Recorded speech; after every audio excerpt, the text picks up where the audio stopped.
Hello. Hi, Brenda. Happy Hello, birthday. everybody out there. I see right now there is nobody here yet, and that's okay. That's usually the way it goes.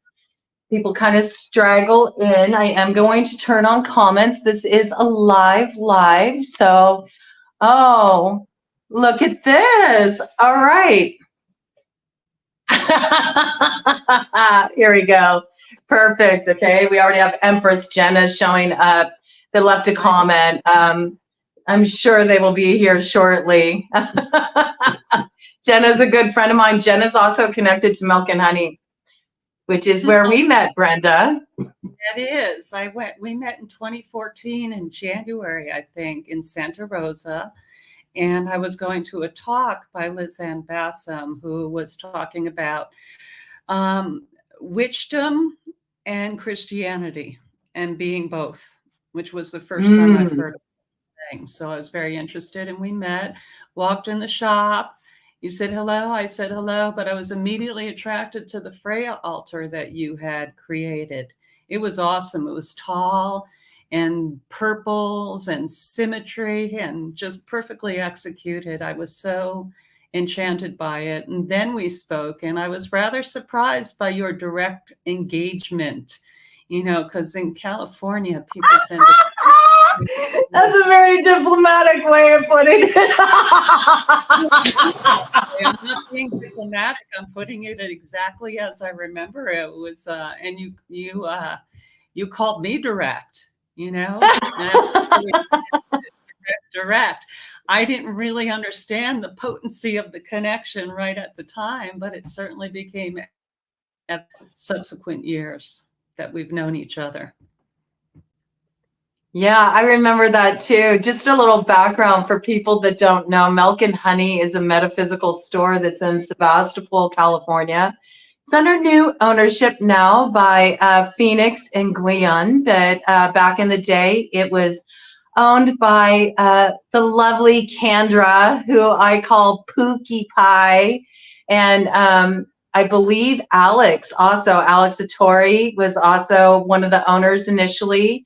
And then later, Alyssa Anaya came in and was also a part of that ownership process. It like changed many different hands. It's under ownership by Glenn and Phoenix, the last that I'm aware of, but little metaphysical shop in Northern California, just outside of the San Francisco area, about 45 minutes north of San Francisco.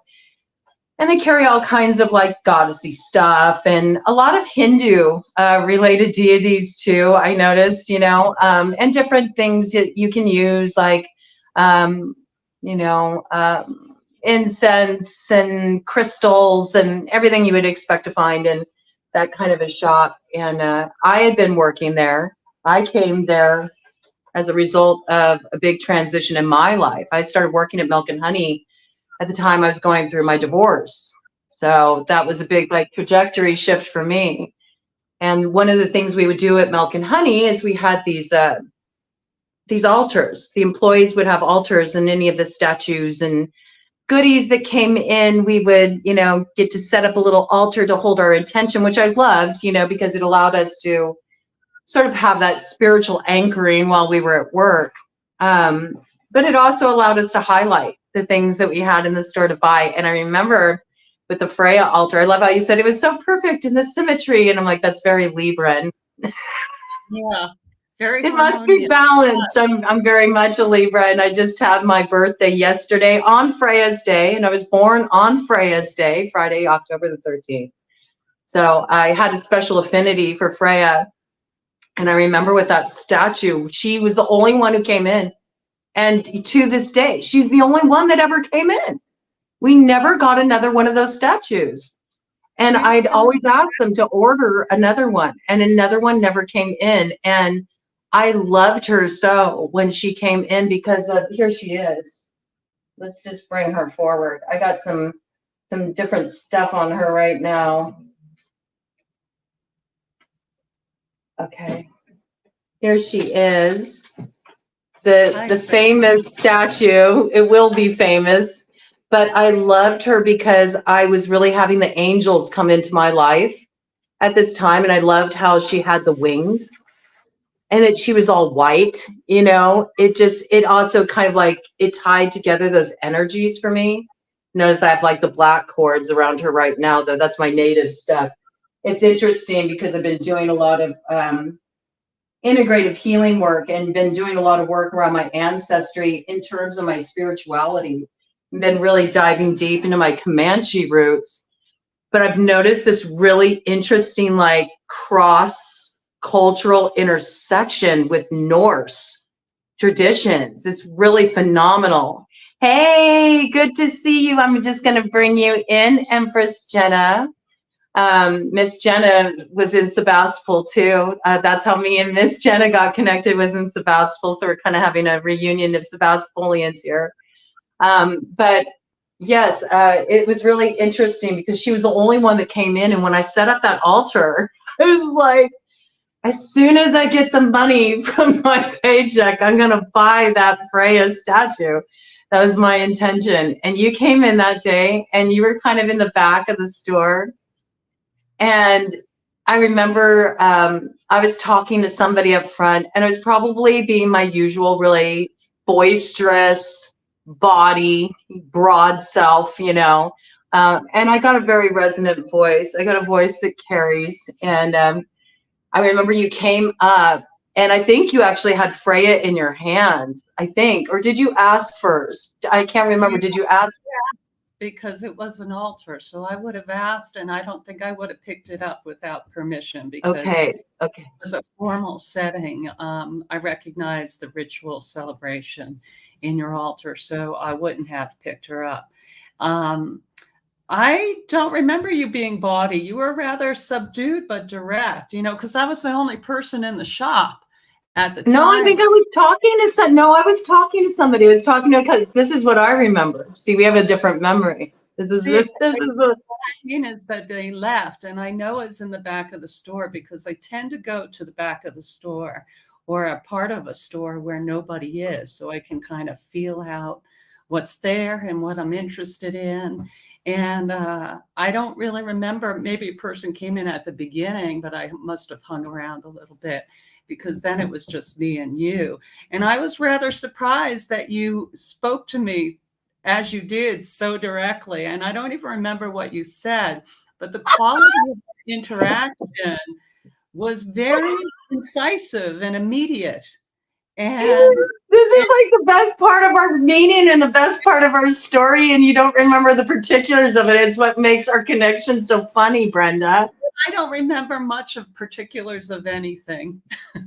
Okay, well then you got to let me remind you of the story, because it's freaking hilarious, and it's actually the thing I love the most about our connection, and it's actually the thing that I love the most about having you on here, because it's so in tandem with my focus here and what I do here. So you came in at the time I was dealing with somebody. I can't remember who I was dealing with. It could have been a customer.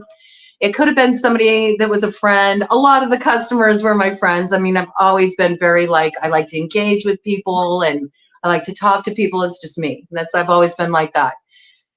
And then they left at some point while you were there back in the store. And maybe I remembered it as you bringing her up, because in my mind, maybe that's the memory I have really set in my mind. It's like, oh, Freya's in Brenda's hands.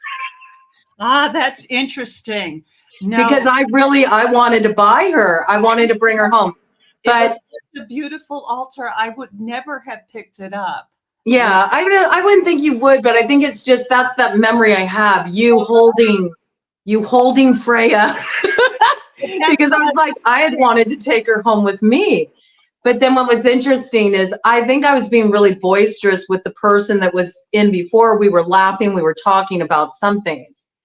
And you came up and you did inquire, you did ask, is Freya, is Freya for sale? Are the items on the altars for sale? And I said, well, yeah, they are. And then you were talking about, oh, I just love this Freya altar. And I told you, I was like, oh, I did that altar. And you're like, you did that altar? You were really surprised that I did the altar. And I said, yeah. I'm like, you seem surprised. And you said, well, how do I say this? I can't remember your exact words, but you said something akin to this. You said, you really have a resonant voice, and your voice really carries. And I don't know why, but I was listening to you talk back there. And there was something about your voice that I found kind of annoying. And I thought it was like so hilarious. And I remember I kind of like laughed. And that's why I told you, I'm like, well, you're very direct. Well, I remember why I was surprised that you made the altar, because it was in direct contrast with that projection. You know, it was, how do I say this diplomatically? I cannot, but we're similar. You don't need to be diplomatic here. Some women are really pretty, traditional, very immediate with their prettiness.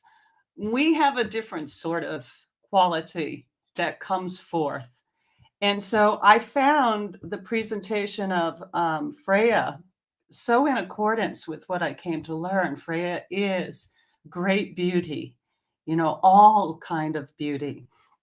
And that altar was beautiful, the symmetry, the harmony. Having met you, I wouldn't have taken those elements of who FREYA is and how it struck me, and have thought of you as the first creator of that, you know? And so that's not diplomatic at all, but it is complimentary, right? Because it is complimentary because, you know, that's what I feel is about me. It's like, you have to kind of get to know me a little bit before you really see what's there, you know, and you have to, and I think that you're similar, you know, you have to, we're not one of these people that people can interpret right off the bat, but there's something there, you know, something. You could say charismatic, you could say enchanting, you could say, you know, interesting is probably a mild word for what it is that people connect within us. But see, I didn't remember the particulars. It was so wonderful to hear that played back, because that is exactly what I remember, you know, that immediate directness. It was in high contrast with what I experienced from seeing the altar. And again, I was so impressed with the symmetry and the beauty. And you had something tall alongside of her, you know, like they weren't pillars, but the idea was this columnar sort of effect that really gave her a throne, a presence, and an honoring of that statue. And she was the first statue I'd ever bought, because exploring the mythological and pagan world was new for me. Something that you just said a moment ago is something I had been thinking about that I really wanted to share out in this arena. I have been safekeeping her for you. And I wanted to talk about that because the statue was about $40. I'd like people to think of money in a different way. It's a currency. It carries electricity. It carries energy. And that's what I paid for that statue. And in effect, I sort of rented her and safeguarded her, and she walked with me through the last 7 or 8 years. It was 2014, 2023. You know, you can do the math. But the idea that you put down money for something and you have an exchange, it resonates, and the value of that interaction is so much greater than you could know at the moment. And I'm relieved to not have FREYA anymore. And we could get into what that means in her presence in my life. But I'm really glad she's back with you. I don't have Norse roots. Interesting. I love the people. I think they're a very beautiful people. I'm always drawn to people of the Northern European extraction. But I don't have those roots in my ancestry. I love them and I love the people, but I don't have that. And I love FREYA. She doesn't resonate with me as part of me, but rather she was my companion through the years. I like that. I like that. And we'll talk about that. And I also think she had a lot to do with you moving forward, and and in the way that you needed to move forward. And I know you're going to bring in a chariot piece around that, and I want you to highlight that. And I want to talk just a little bit more about how we met, because I think it's so foundational, and elaborate like on what you just brought in. And I just picked up my deck to start to shuffle it, because the way I kind of do these lives on the broadcast is we have a conversation with the cards. So as we're talking, I kind of like shuffle cards and I'll interject with the conversation. And I just noticed, just by chance, on the bottom of the deck, we got the Ace of Wands.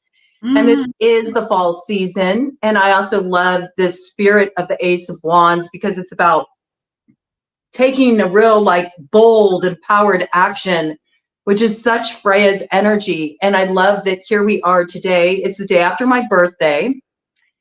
And my birthday fell on Freya's day again this year. I was born on Freya's day. I was born on Friday, October the 13th. And I got a wild like birth story around that. I'm not going to go into all of that, but they called me a miracle baby, because technically I was born dead on arrival, and they almost gave up on me.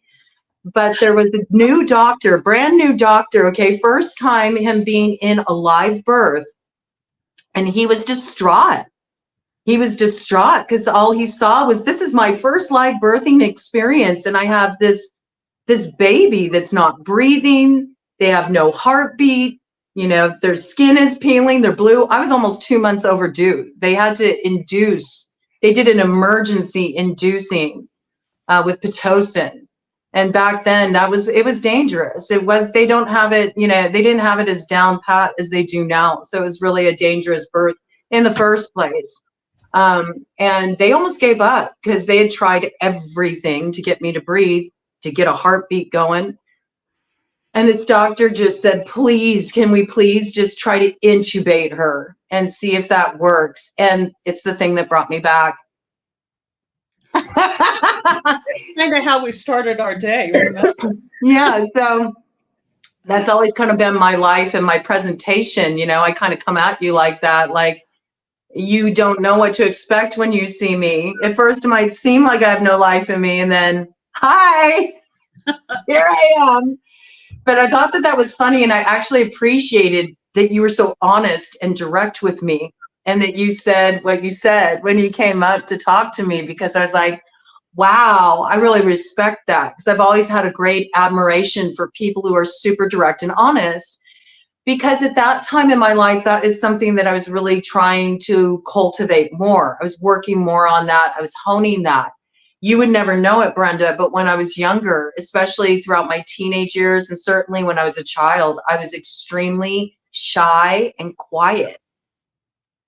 I would sit and never say anything while everybody else talked, because I was so afraid of what they would think about what I had to say, because I've always been a sensitive person. I've always been somebody who was very in touch with my clairs. So I had a different way of relating to the world, looking at the world. And I thought that most people would just think that what I had to share was silly or weird, or that it would get me some kind of stigmatism. Well, surprise, I still got stigmatism. It doesn't matter, you know, whether I use my voice or not. So may as well use it. But at the time you met me, I just really started bringing my voice forward. I started getting really good with boundary lines, and I had always had a lot of admiration for people who could just be blunt. I've always had a thing for New Yorkers for that reason. Like, I like people on the East Coast because they just like keep it real. And now, you know, I'm more over in this sector of the world. It's a very different beat. It's a very different vibe. And it feels very at home for me, you know, because I dig that kind of energy. So when you came up and you said that to me, it still makes me laugh when I think, I was like, whoa, like it kind of like took me back a little bit. I think I might have, I don't remember for sure, but I feel like I asked you if you were from New York, and I think you are from New York, right? Yes, I am. And I spent 32 years in California, and now I live in the South, in Virginia, which I really like the energy of where I live. I live in Appalachia, and that's how they say it. So I'm in the deep mountains and enjoying my ancestors. I have ancestors, and it wasn't until after I moved here that I read I have ancestors 6 and 7 generations back that are from the other side of where I live. So Wow. yeah, and it's interesting because there are a lot of us who met around that same time who were in the big transition that many more will start to experience right now. We were kind of prepped and maybe ahead of the curve of the heavy energy and transition that is very present at this juncture. Yes, absolutely. It's a time for Freya. Yeah, I got to leave Freya in your worthy hands. She was, like I said, I'm relieved that she's back with you because she was a tough taskmaster for me. And like I said, she walked with me. It's not that I totally resonated and adored her. It was more like a respectful sort of carefulness. Yes. Yes. But it wasn't a comfortable relationship for me. But at times, you know, she presented in a very reassuring way. And Mhm. we'll talk about tarot, and I'll talk about, you know, what I've picked out to talk about in connection with Freya. Yeah. Yeah, Yeah. I think, you know, let me just say, when it comes to deity, different ones will have a different unique interaction because you're a unique person with your experiences. So I don't think you can approach it from the lens that, oh, I'm going to pick this deity because I like such and such and such. Right. That ain't going to be what you're going to get, you know? It's true. It's true. And I mean, that's kind of how I relate to deity myself. I personally feel like it's all one energy. And that belief that I have is, you know, mirrored in a lot of spiritual thought systems. But on top of that, it's also mirrored in science, you know, that everything is made of energy, Yeah. atoms, positive, negative, neutral energy. And so this has always been a touch point where it's been really easy for me to tap into that. It's all one kind of consciousness. But I believe that the archetypes, these different, I view it archetypally, like these different gods, goddesses, it's still all the same energy, but it's a different expression of the energy that is kind of held within this archetypal imagery. And a lot of that relates cross-culturally. And that's why when you see people like Leilani and Louisa Tish, who have done a lot of work where they've been writing books together, and they've been doing workshops and such together, where they talk about the connecting points between all these different deities and how it's the same deity across the globe. It's just finding different expression. And so this is the piece that's very interesting, that's kind of tying in right now, which, by the way, you brought in the Appalachian Mountains. And this is interesting to me. I didn't realize you were in that specific area. I knew that you had relocated, but I didn't know you were in that specific area. This is a real full circle moment, and I'll tell you why. Because during the time that you met me, I was actively involved in going into my initiation onto the third road. And at that time, the teacher of the third road that I was connected to with that, who created this branch of fairy tradition, Francesca de Grandis, she was originally from the Bay Area, and she was living in the Appalachians. So this is wild, because now here we are, like a full circle moment, and you're in the Appalachians. It's just very interesting to me. So that's an interesting tie-in point. But this piece for me is very interesting about Freya's energy came as a challenger to you a lot, it seemed, you know. Yes, also giving you strength, though, if you think about it. Despite what you were facing, like you were in very, I'll let you tell your own story, but very much from my experience and what you shared with me, it you know, it's that energy of Freya. It's like love is a battlefield, man. And you're just trying to carve your way, following your heart in life and going from one place to another. And you'd become sort of a rambling broad, and you were facing one challenge after another, like the gauntlet. And Freya was there with you the whole time, like as your guide. And it's like, yes, fierce, challenging. But at the same time, she was probably fortifying you quite a bit as well. And then there's also this piece that's been coming in very strongly here recently about people are really being called to like tap their roots, that's the water of the deepest well. And once you tap your roots and you understand your particular lineage, sort of the salt of the earth that you come from, it's an activating force in your life. And it makes so many things make sense. And there's all these connecting points, and this magic happens, this empowerment happens. And so I really feel that the more that we can kind of like tap into different deities, okay, different archetypal imagery that's associated with our roots, then the more like empowering experience it is for us. And it kind of like opens our road where we find the way easier. This has been my experience since I started really tapping my roots, and I've noticed it in other people as well, you know, as they've connected with their ancestry. And it's interesting because at the same time all this was going, it's all tying in the work in this piece you're bringing in, Brenda. At the time when I met you, another thing that was coming in for me was the Orishas, okay? And the Orishas came to me in a dream. And it was a very wild experience. And here I am. It's like, yes, I have Comanche, okay? But by all intents and purposes, I move through the world as a white woman, okay? I'm aware of that, you know, that people look at me through that lens. So it's kind of funny, these outer shells and the perceptions that people have. It's like, no, you never know. Just like you were saying, you never know who somebody is until you really scratch the surface. And the ways that we let the superficial kind of keep us from the depth and the richness and the deepest well within each other, you know, this too. And that's the very thing that blocks understanding. So this is a very interesting point for me, because when the Orisha came in for me, I was like, why do I even have access to this? Like, why would this come to me? Like, why? Look at me, why? And I didn't even know what the Orisha were. I wrote down the word in the middle of the night. I wrote down all the names they gave me of deities and all this. And then I researched it the next morning. And I was like, what? Why is this coming in for me? I understand now. Now I understand. But from that led me to an Ifa priestess, and from that it led me to Yodice, and it went on. And then I began to understand, oh, because I do move through life as a white woman, this allows me to bring this piece forward more and speak about it more.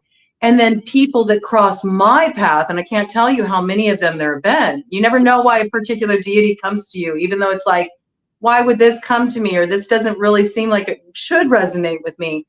But I have had so many people cross my path where I'm like, do you know about your spiritual roots? Do you know about the Orisha?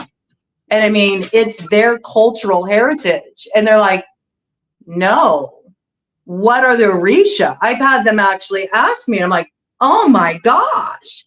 Well, I can't teach you, is what I tell them. I can't teach you, but I can guide you to a very wise elder, Yodice. And she has a school, Crossroads School. It's online. You can go learn from Yodice, and she'll teach you about Orisha. But beyond that, it's been this beautiful moment of me just like sharing my experience with them. Like, well, this is what it means to me, but it's not my roots, you know? And I've realized I'm just here to go, hey, go look this way, go follow your roots. And it's been this amazing experience of watching people get connected with their ancestral roots. And then also there's this beautiful piece of this. It's like full circle, because I do have, obviously, I have, you know, Caucasian ancestry. I have Gaelic ancestry. I have Norse ancestry, okay? I also got a little bit of German thrown in there, all right? I got a lot of stuff in there, but my main ones are Gaelic and Comanche, okay? So it's just a very interesting, rich experience for me to be able to do that and to be able to witness that, like what happens with the empowerment of that when people connect with their spiritual roots, and how I got to play a little small role in that, in being able to illuminate, but it got to heal that part of my ancestry. You know, it was an ancestral healing for me to be able to point people to say, hey, the Orishas are part of your spiritual roots. Like, you need to go check this out, because there's a lot of unraveling, unlearning we need to do. And I have no control over the choices my ancestors made, But I mean, by the way, the Irish certainly were almost, you know, put in extinction. There was a lot of genocide that came forward with the Great Potato Famine and all of that. The Irish also know what it means to be enslaved. In fact, cultures across the board know what it means to be enslaved. This is an issue that is prevalent in our world. There's always this struggle with power, right? Who is going to hold the power and who is going to be oppressed, all right? So, but there's a lot of this is kind of at the forefront, you know, in the United States. We got a lot of clashing between, you know, quote unquote, you know, the white community and Black community, and how do we, you know, unravel this and find our way to the other side. So for me to be able to hold this piece where it's like, here I am, a white woman, hi. Have you heard about the Orisha?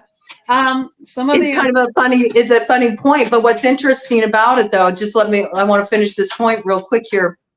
What's interesting about it is every time that I would bring that forward and somebody did know about their roots, they were like, you know, they kind of look at me like, how do you know about this? And it's interesting the way that the outer presentation or the superficial will kind of skew people's understanding of another person right off the bat before they even get a chance to know them or know where they're coming from or know what they're about. And every time they actually allowed me to talk, they were like, whoa, okay, you do know about Orisha. And I'm like, well, yeah, because they came to me in a dream, and then I followed the thread, and then all the teachers came to my path that are in that tradition. So it's just an interesting point, and I love how that brought that all in. What were you going to say, Brenda? A couple of things.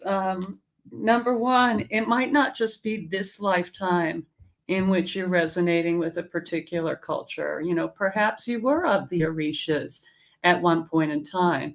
There can be that. The other thing is I've been meaning to find that picture of Oshun from the De Young Museum in San Francisco, because it was a wood carving, and I think of her as the mother of us all. And there is, of the Yoruban tradition, there's a rhythm, and I'm a musician, called a clave rhythm,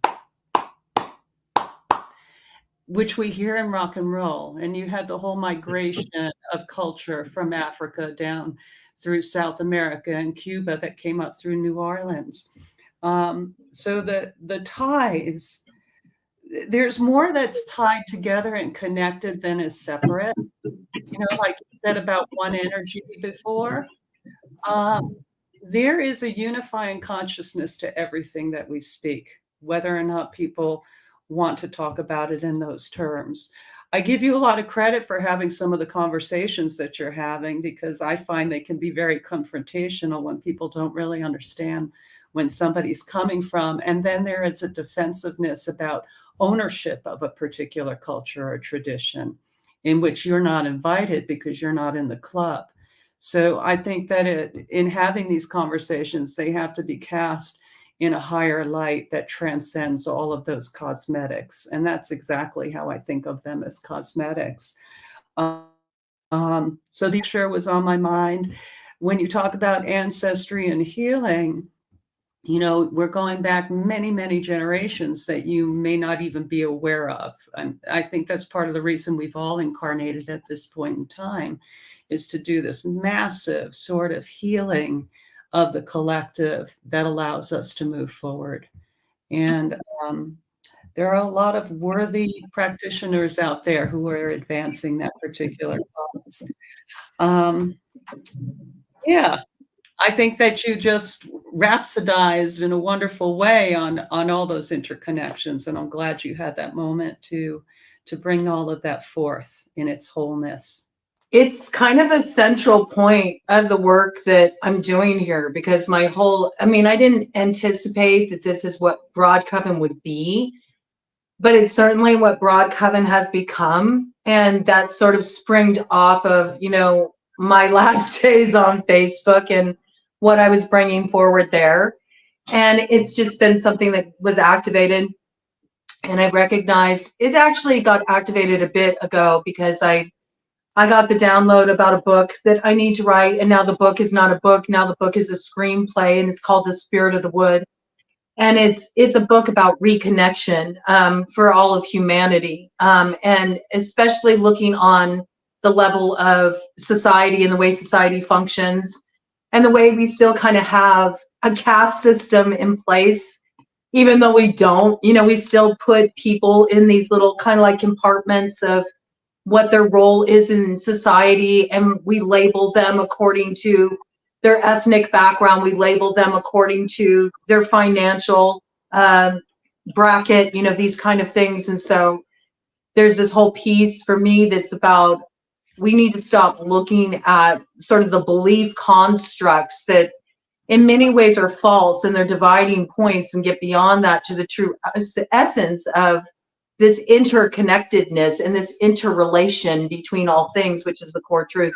So I love having these kind of conversations where the connecting points can come in, and also where there can be sort of like this superficial presentation, like both of us, here we are, white women talking about this stuff. And I love the contradiction of that, because automatically with people who do have really hardcore set firm biases, they see that, they hear that, and it's like, what? You know what I mean? It's like it's an awakening point, and I feel like it's very helpful and valuable, and it's what's needed. And also just opening up communication for understanding is so needed. Yeah. And that's how we heal. That's how we get on the same page. So I love that all this piece is coming in. It doesn't surprise me that it's coming in. And you're right. You know, you're right about even in this life, I don't know the full extent of my roots. And that is because there's adoption history on both sides of my family. For the Comanche side, my mom's mother was adopted. And we know about my Uncle Pim that lived on the reservation in Broken Arrow, Oklahoma. Now, my grandmother, you would never know it from looking at me. Although in the summer, when I'm out and about in the sun, I do naturally get quite, I get quite a bit of color for me, just naturally. But my grandmother looked very native. She had darker skin, she had dark eyes, she had dark hair. Okay, so you can never understand the way the genetics will, come through. My grandmother was adopted, though, and as is the case with many of Native ancestry, a lot of those records have been, in some cases destroyed, okay, definitely sealed. And then there's, yes, then see, Jer has Native background. Jer knows. Jer's a beautiful Native sister that I've come to be very close with. I've made a couple of Native friends. My first women friends that have been Native. I've already had David Two Hawk Glazer is a good friend of mine, and he's Apache. And I love her so much. I'm putting up the comments. I like to bring people's voices in. So it's just like when I met Jer, and when I met my other Native sister, she's an Anishinaabe, Selena, who actually lives in this area, so I'm close to her. I just felt this instant thing. It was just this instant like soul recognition. Same thing I felt when I connected with David Two Hawk Glazer, who I believe is a Apache, I believe. There's just this instant like, oh, there's just this deeper thread there. Like I read, there's some soul recognition here. So like connecting with the roots is really powerful. But yes, it's like, it's not about like the color of somebody's skin. You can't do that. You can't look at somebody superficially and think you understand who they are, where they come from, who their ancestors are, right? And this piece you're bringing in, my father's father was adopted. So it's on both sides of my family. And there's a lot we don't know. We know some, but there's a lot we don't know about his ancestry. But I did hear from my father, I have some relatives on that side of the family that do the genealogical research. And they said that I guess my dad was saying, I don't know for certain because I haven't seen, heard, nothing. But he was saying that we do have, a Black ancestry in our family, I'm referring to it as black because black comes from many different, you know, it comes actually from many different places in the world, but African origin, black ancestry, 8 generations back, which people would look at me and say, well, that doesn't count with the way people look at things in the world today. I'm not saying that's valid or true, but this is how people look at things. They look at things through these filters. Well, but you don't look that way, so therefore you can't have a connection to that. You know, you're not black enough. You know what I'm saying? It's the same thing with quantum blood with the tribes. Okay, you know, you need to have this much percentage of blood to be considered actually native, right? Which I qualified for that, but you know, and I don't utilize the benefits of that. I don't feel right about that myself because I haven't lived on a reservation. I haven't had those challenges, you know. 14 generations for Jared's family. Okay, so you know the thing with that is it's like when we look at like quantum blood, even an issue of like quantum blood, it's like, well, it doesn't matter. You still have this ancestry. It's still ringing through your veins. And even a broader scope picture like this piece you brought in, Brenda, it's all interconnected at the end of the day. Yeah, right. And with respect to adoption, one could think of that as the opportunity to create something new from all of the wonderful aspects of the cultures and the traditions and the genetic material. Adoption doesn't mean necessarily that the past has been erased, but rather it's been blended. Yes. You know, it's an alchemy, right? Yes. Stranger alchemy, if you will. You know, that's one way to look at it. I want to go back to something you said about like biases that people hold. I don't think the biases are just people looking at a particular culture. Bias is also in the form of individuals that hold so tightly to what they think their identity is that it doesn't leave breathing room for inclusion or discussion. You know, and I've certainly had that experience in my life. Plenty different arenas that I've gone into, particularly in teaching and education, where that can be a very sort of hot topic when it comes to people and how you discuss these things or how you identify people, or if somebody's coming forward to identify a particular way.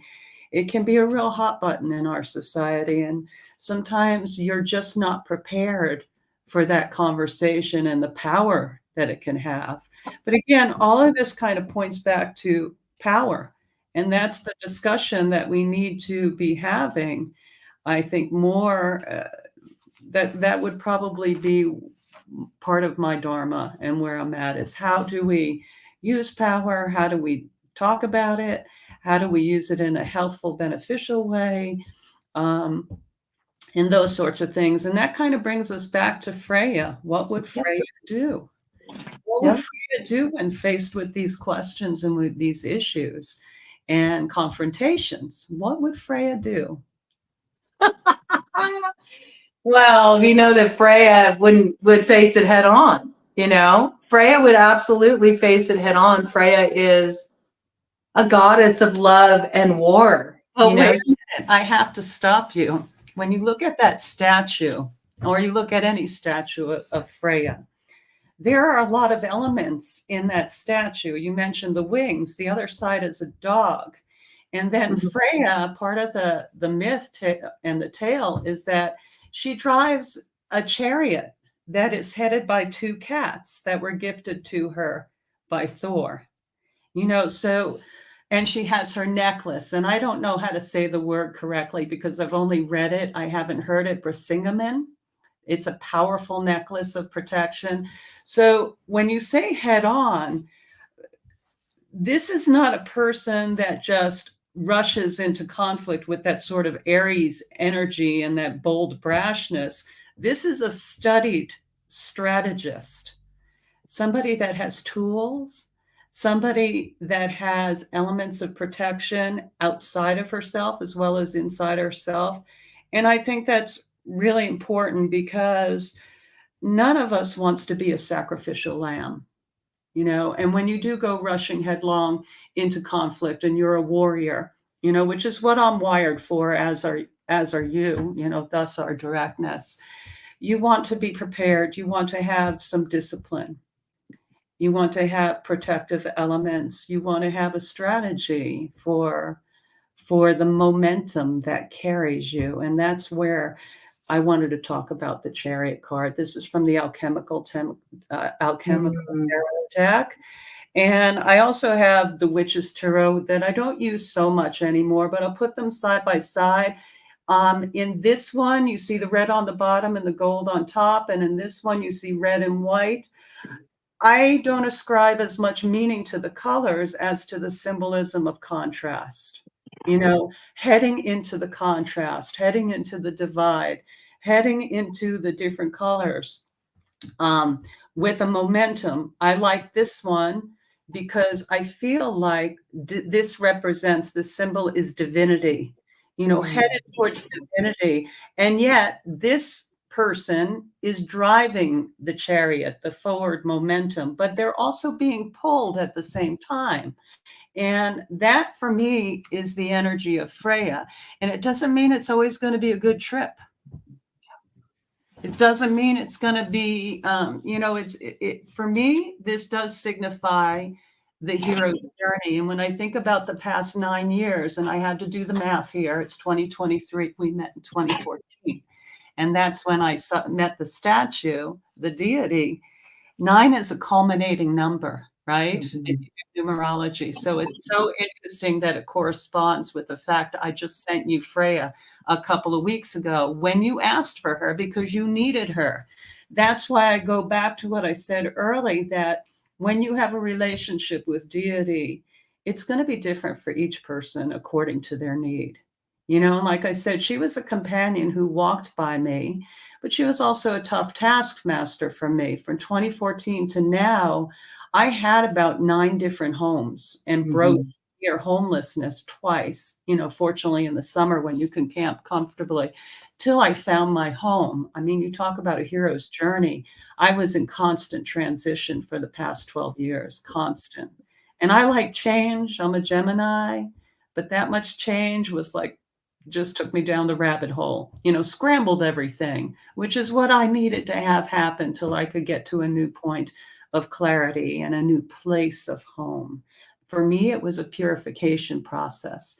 This is the Chariot card from the Deviant Tarot deck, which I worked I love that deck.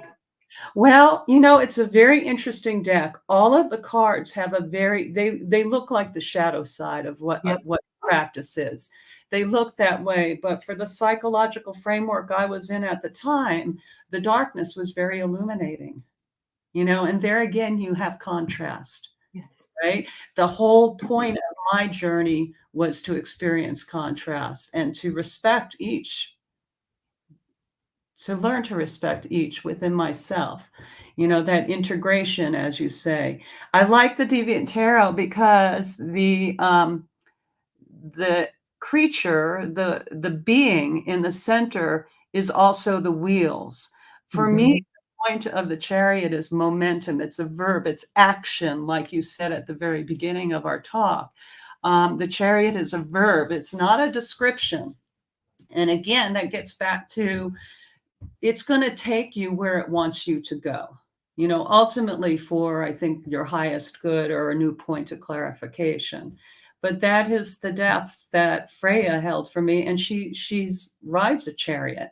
The chariot is her vehicle of movement and momentum. And again, that circles back to what I mentioned to you about tools, about what are the tools that you're using for your momentum, and to maybe put the brakes on as well as accelerate, as well as deal with when things spin out of control.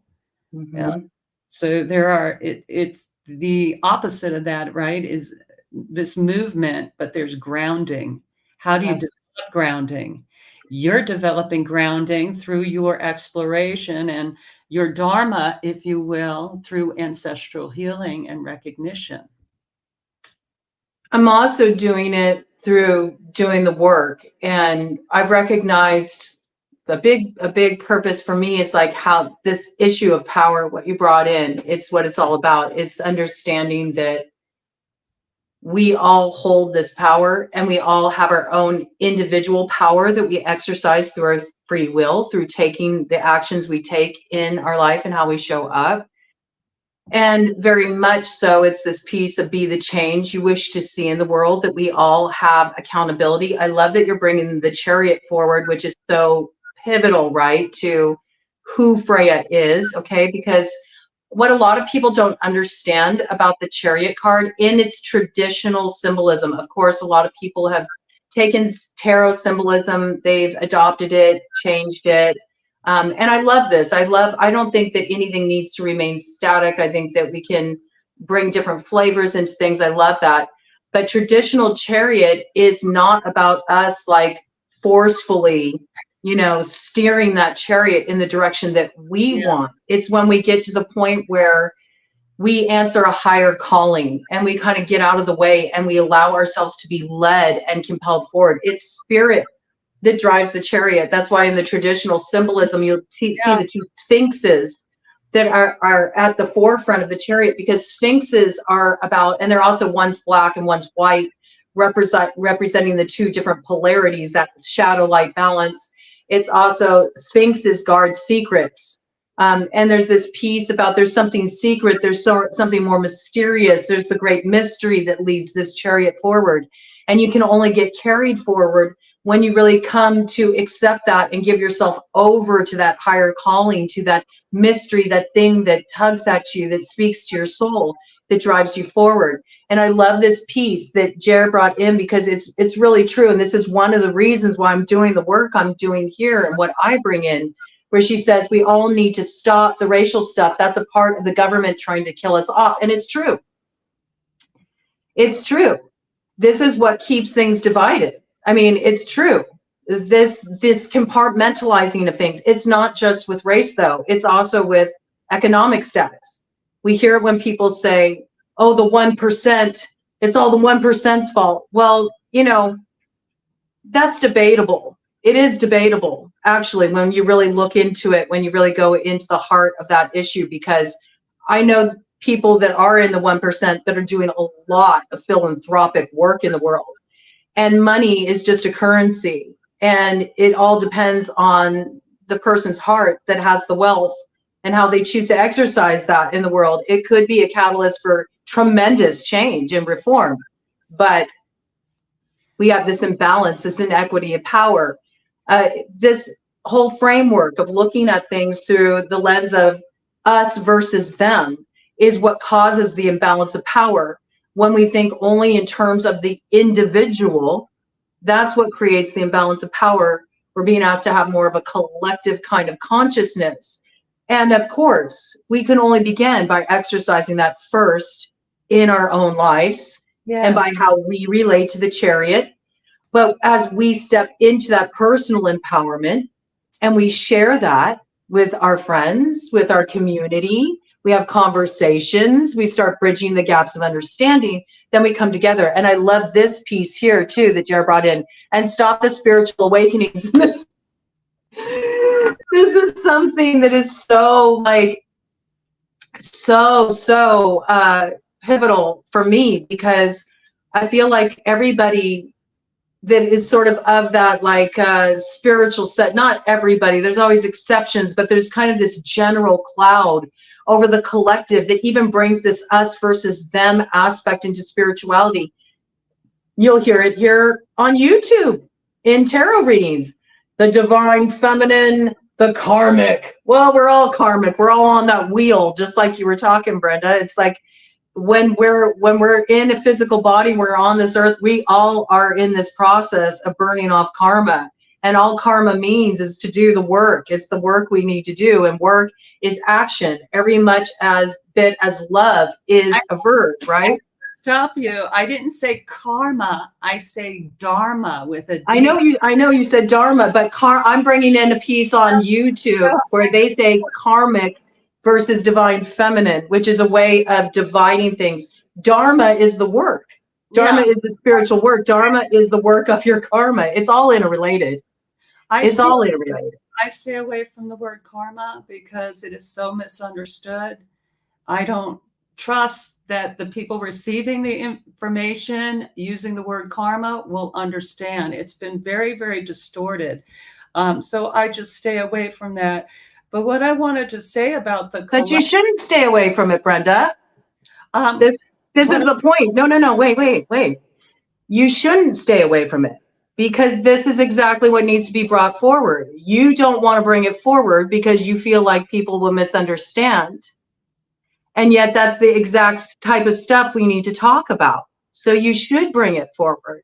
Well, what I was going to say is that what I am invested in bringing forward, when you talk about the collective consciousness, the way to impact that is through the self.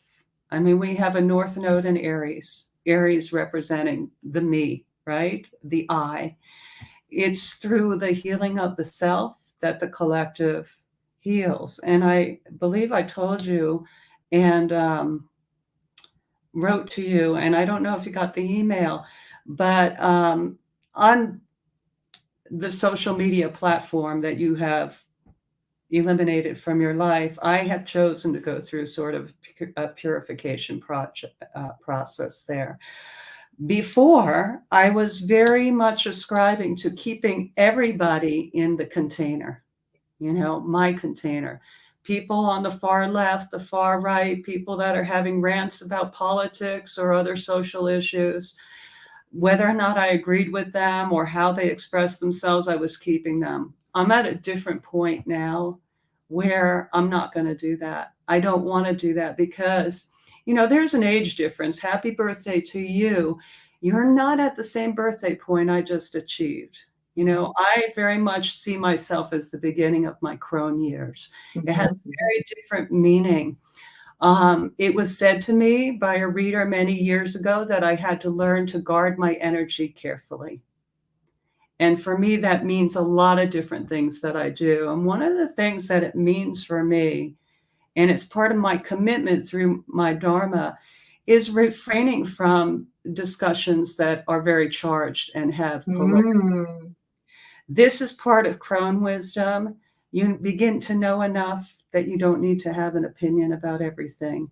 I find that personally peaceful, and I find that it can create peace around me. It's a different way. You know, it's a different way. I'm not the young woman that I was in my teens or my 20s or my 30s or 40s that had a cross to bear, that had issues. Again, through the journey with FREYA, I found home after tumbling. And it wasn't always me driving that chariot. And sometimes that chariot spun out of control. That's part of my process, though. I have a Cancer North Node. And as you can tell, I'm a very mental, analytical sort of person. I'm an academic. I'm a teacher. You know, and I'm trained in that way to think, and I'm a very mental person. I'm wired that way if you look at my astrology chart. So to drop into the heart and to forge a path that has meaning for me and respecting my feelings first was a big, big journey. And voila, I'm at home. Here in Appalachia, where there's plenty of polarity. You know, I live in the South. I live in the red zone, in the red state, but I don't engage with the human beings in front of me with any of that sort of, I call it cosmetics. You know, what you are, what you aren't, what you stand for, what you don't.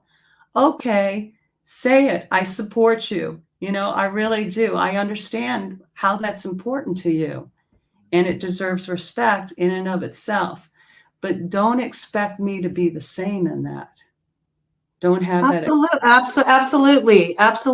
But it's interesting to bring in something like Dharma, which is a very deep discussion, and to say that you have a certain perspective or certain view of it, but not want to bring it forward. I do have to say that I'm actually a crone too. I've already had my initiation into that, Brenda. Bring forward. I'm not a spring chicken. I just turned 51 and I've already entered my crone years. I've already had that initiation. I thought you turned 49. No, see? And there we go. You can't judge a book by its cover, Brenda. I thought I read it. many things. Anyway, you don't have to talk about Dharma, but Dharma is it's like our individual. I'll bring it in. Okay, I'll bring it in. I do. From my understanding, from my work as an Ayurvedic practitioner, Dharma is the work that you are here to do, the path that you are meant to follow, and the expression of that. How that gets expressed through each individual is very different. It's a very different expression, okay?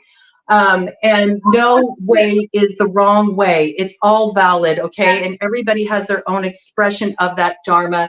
And when you are actively engaged in Dharma, you are simultaneously engaged in your karma, which is the work that you need to do that you are born with. Karma is not this concept of karma's gonna get you. No, karma's already got you because you're here, you're in a physical body, you're living this life, so therefore you are karmic, which is why it's so silly in the tarot community that you will hear they're a karmic and they're a divine feminine. No, we're all divine and we're all karmic, and that's the way it works. It's all one energy, and that's why I love the piece that Jer brought in. I'm bringing up the comments on the screen. I don't know if you've noticed that, but I'm grabbing comments as they come in because it's people interacting with us. They're entering the conversation with us in this live. And Jer brought in this piece about like we need to do away with this whole like spiritual, you know, this whole spiritual concept too, because at the end of the day, it's like it's one energy.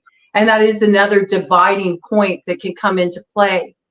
There's something that can be grokked from all different systems of spiritual thought. And that's an interesting thing that I've encountered here on YouTube is people will make a lot of assumptions about who I am based on the fact that I'm a reader. And so they'll find it strange when I don't have a problem bringing in, for example, a Christian concept or letting somebody, you know, with a Christian background bring a comment in and have them have the floor in a live. But it's because that's their dharma and that's their expression of their karma in this life, and it has validity. And the more that we can understand this, that we're not on different pages. I'm not for the polarization. I'm the opposite. And that's why I feel like it all needs to be brought in, because it doesn't need to be this. Yeah. I want to. And until we stop making it about this, that it's like, oh, well, we can't talk about this because it's going to be this, then we stay within that framework that's actually keeping us in this place of disempowerment. Yeah. It's sort of a way to like blow it all up, you know? I'm happy to talk about Dharma, but you just demonstrated you are much clearer. You have more clarity around the word karma and how that interrelates to Dharma. So I don't speak about things that I haven't fully plumbed the depths of to own the knowledge of. This is why I choose this word and not that word. Yeah. You know? So it's not a reluctance and it's not a fear. It's an honest acknowledgement that I'm not clear on the concept enough to be able to present it. But look at what I did here. Yeah, exactly. Here, I gave you forum in which you could expound your clarity, your definition, and draw upon your Ayurvedic practice, which I know you do. And that's part of my Dharma. My Dharma is such that let me help you create the arena and the pathway to express yourself. And that's what I've done as a performing arts teacher, you know, in that capacity. And I get a lot of joy out of it. I mean, I'm really happy when I can see people perform at their best, you know, and help create that avenue for them. And yet that's exactly what happened. And it still happened. So the conversation still happened. Do you see what I mean? It's like you brought in the piece, you didn't want to expand on it. But the not wanting to expand on it creates expansion, because it's like, no, let's expand on that. Let's understand that. And this is what happens when we bring, you know, together all kinds of diverging views or all different people working all different types of dharma, working off their karma. And when we open up the way for understanding, then we allow each other to kind of like ping pong off of each other's energy in a new way, where it's not about getting rutted into dividing points, but instead we go, oh, wait, whoa, connecting. And it's that collective consciousness where it's moving beyond the individual and instead saying, well, maybe I only have this piece to bring in, but this piece is still valuable because I bring this piece in. And it's like, you know, when you have a big, I use this as a visualization here a lot. You know, when you have a big community gathered, maybe you're holding a vigil for something, and you all do a candle vigil, right? And everybody has their candle, but first it starts like one person lights their candle. So there you were, Brenda, you know, you brought in this word dharma and your relationship to it. And so here you had your candle lit, and then it was like it lit my candle. And then now I'm holding a piece of this light too. Now I bring my expression to it. And then the people listening to this, it lights their candles, and then they go off and they talk. And so this is kind of like, this is the work of the future, but it requires bravery and to get that chariot to move forward. And it is the vehicle that moves us forward to find a balance of power and healing. And it is that same polarity. You brought in the nodes of destiny, which I love that you brought that in, because Libra's at the south node, Aries is at the north node. And when we're looking at Libra Aries and we're looking at that relationship between the two, we're looking at the polarity between love and war, because Aries is ruled by Mars and Libra is ruled by Venus. And that is also Freya's energy. Freya is a Venusian energy. And when people think of Venusian energy, when they think of goddess Freya, or they think of Aphrodite, you know, they think of Venus, it's all the same trip. It's all the same energies. There's also associations just cross-culturally with Freya, with the Morrigan, okay, which is Gaelic tradition. The Morrigan really play a very similar role of being there to help usher those warriors lost in battle to the other side, right? And we know that Freya plays this role as well. Freya helps make it safe passage for the warriors that have fallen to go on to Valhalla, okay? So all these energies come in, but Freya's energy is very much about that, the polarity of love and war. In fact, there's even a meme that's gone around on social media that a lot of people will probably relate to. I'd like to bring in pop culture stuff because it's stuff that people can relate to. And pop culture is an underutilized connecting point because it speaks cross-generationally, right? Because even like, you know, brought in here, like you're of a different generation, I'm of a different generation. These pieces come in too, and we also need to bridge those gaps, you know, cross-generationally to understand the connecting points. And one thing that comes in for me very often is how we need to have younger generations as well act as mentors. It's not just valuing what gets brought in by older generations, although it's so important to respect our roots and our elders.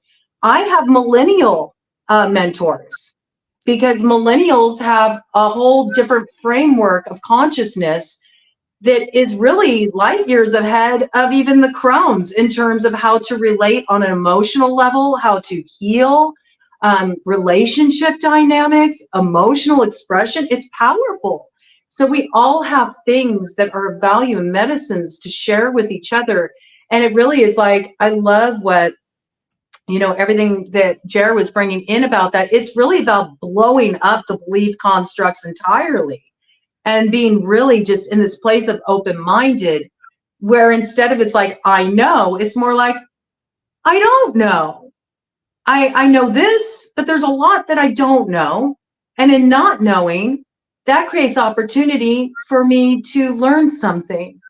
And when we can come together and we can talk, that's when we move into empowerment, because we can all bring each other's voices in, you know, and collect from a collective standpoint. I think that depends on readiness, though. I have to go back to something when you said about how we expanded the conversation.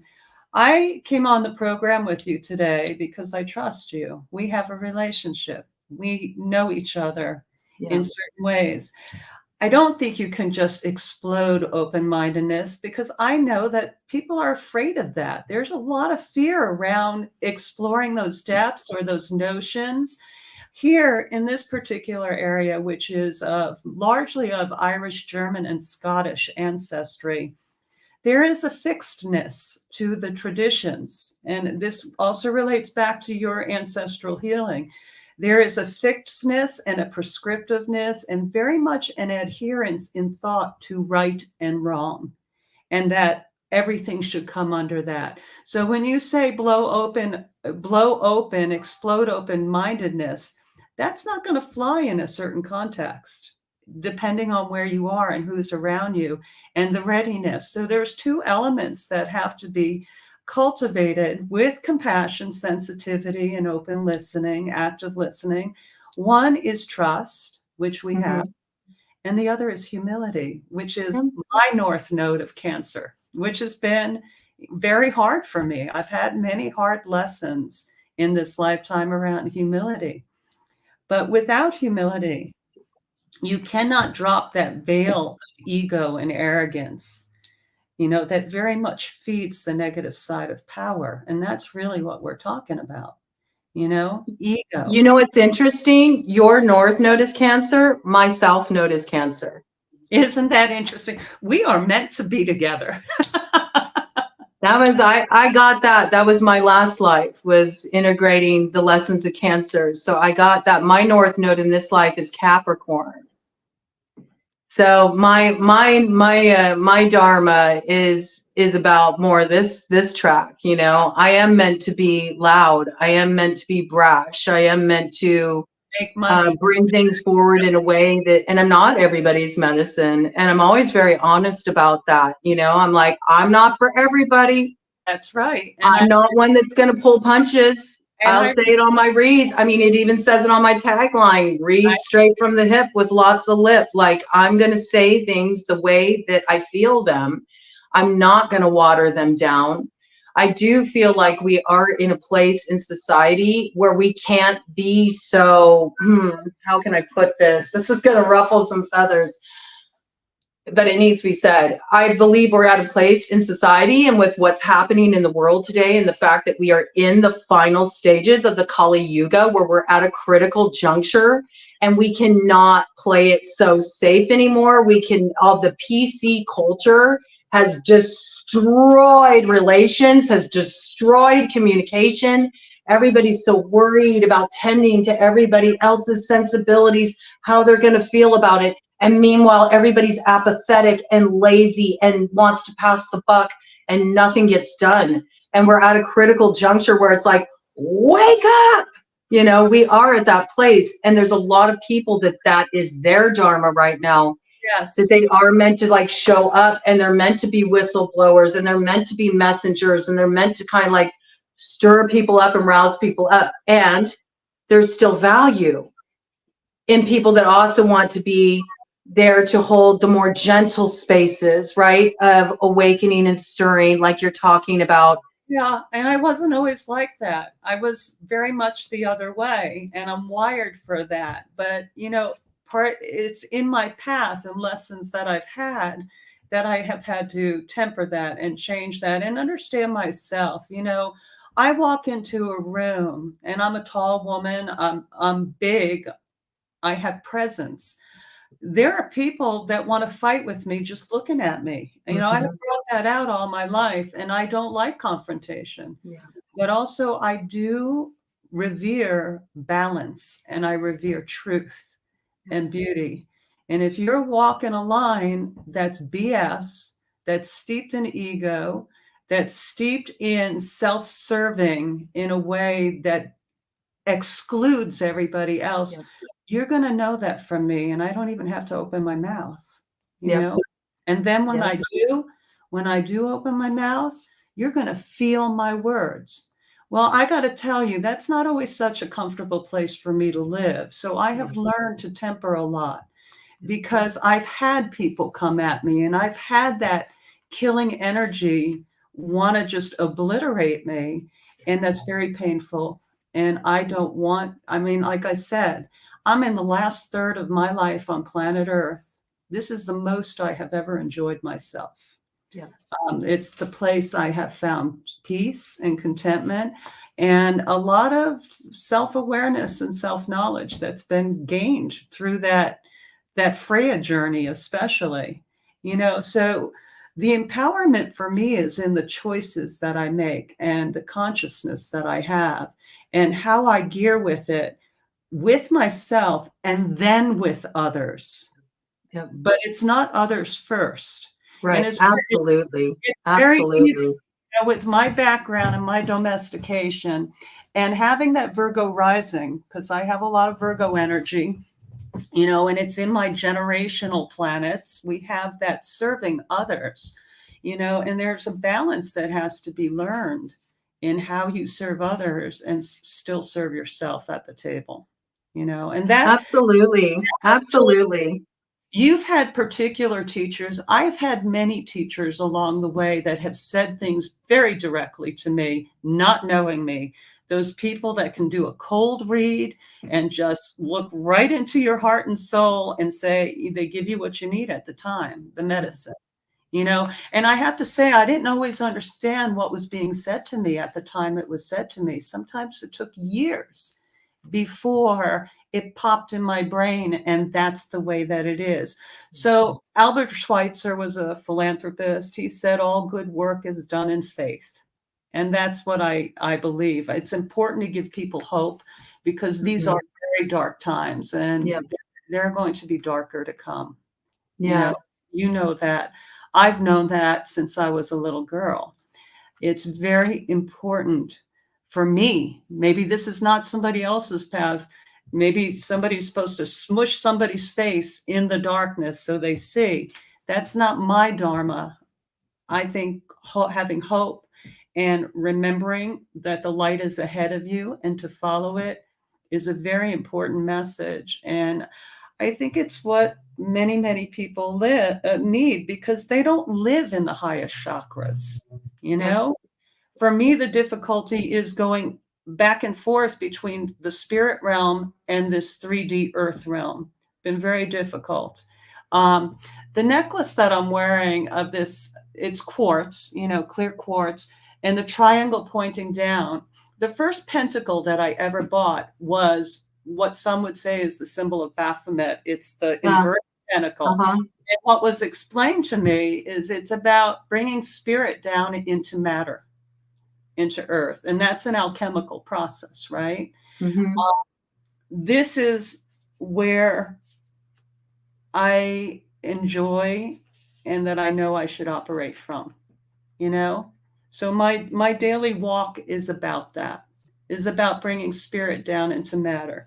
And it's not an easy thing. And people around you, they do need a lot of hope and a lot of encouragement and nurturance. Again, my Cancer North Node, which I'll tell you, Shannon, I hated when when an astrologer told me about this.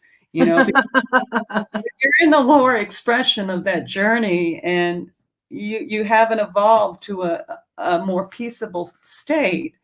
It's quite jarring, especially for somebody that lives through the head. And I do. I go, things come through my head first. They don't come through my heart first.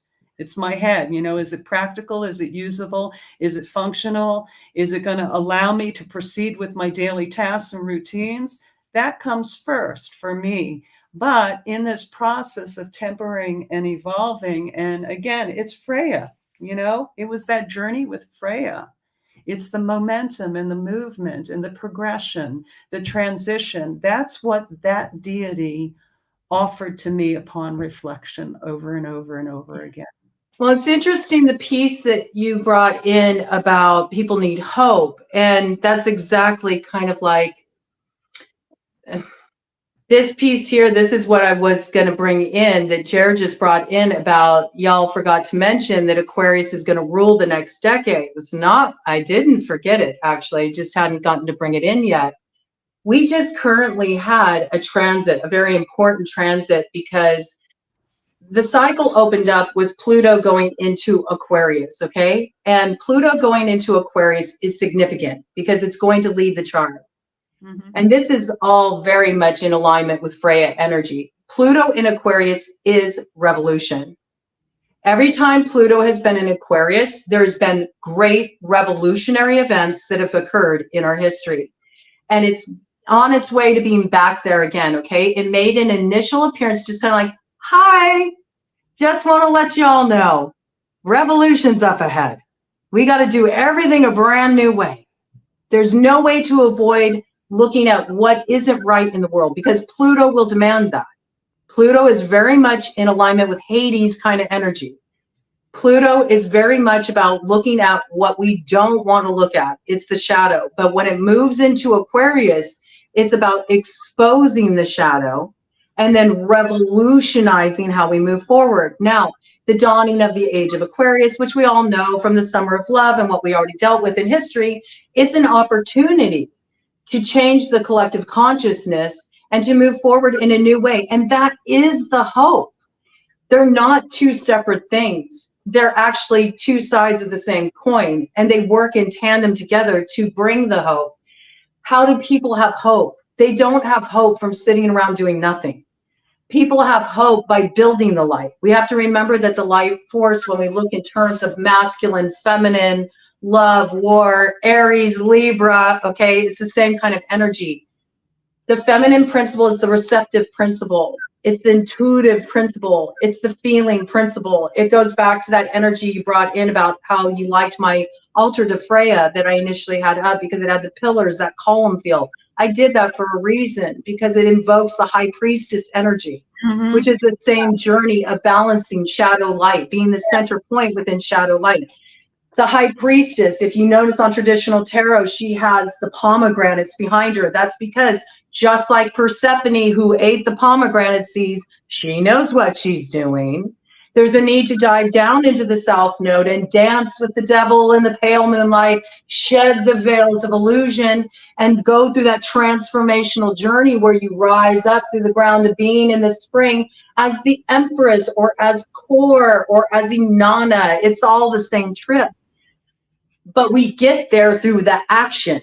We get there through the karma. We get there through the dharma. We get there through doing the work. And it's doing the work that actually builds the hope. It's the chariot that moves us forward. The light force is the masculine force, the active force. It doesn't, we cannot sit and go, okay, everything in this world is really going to hell in a handbasket.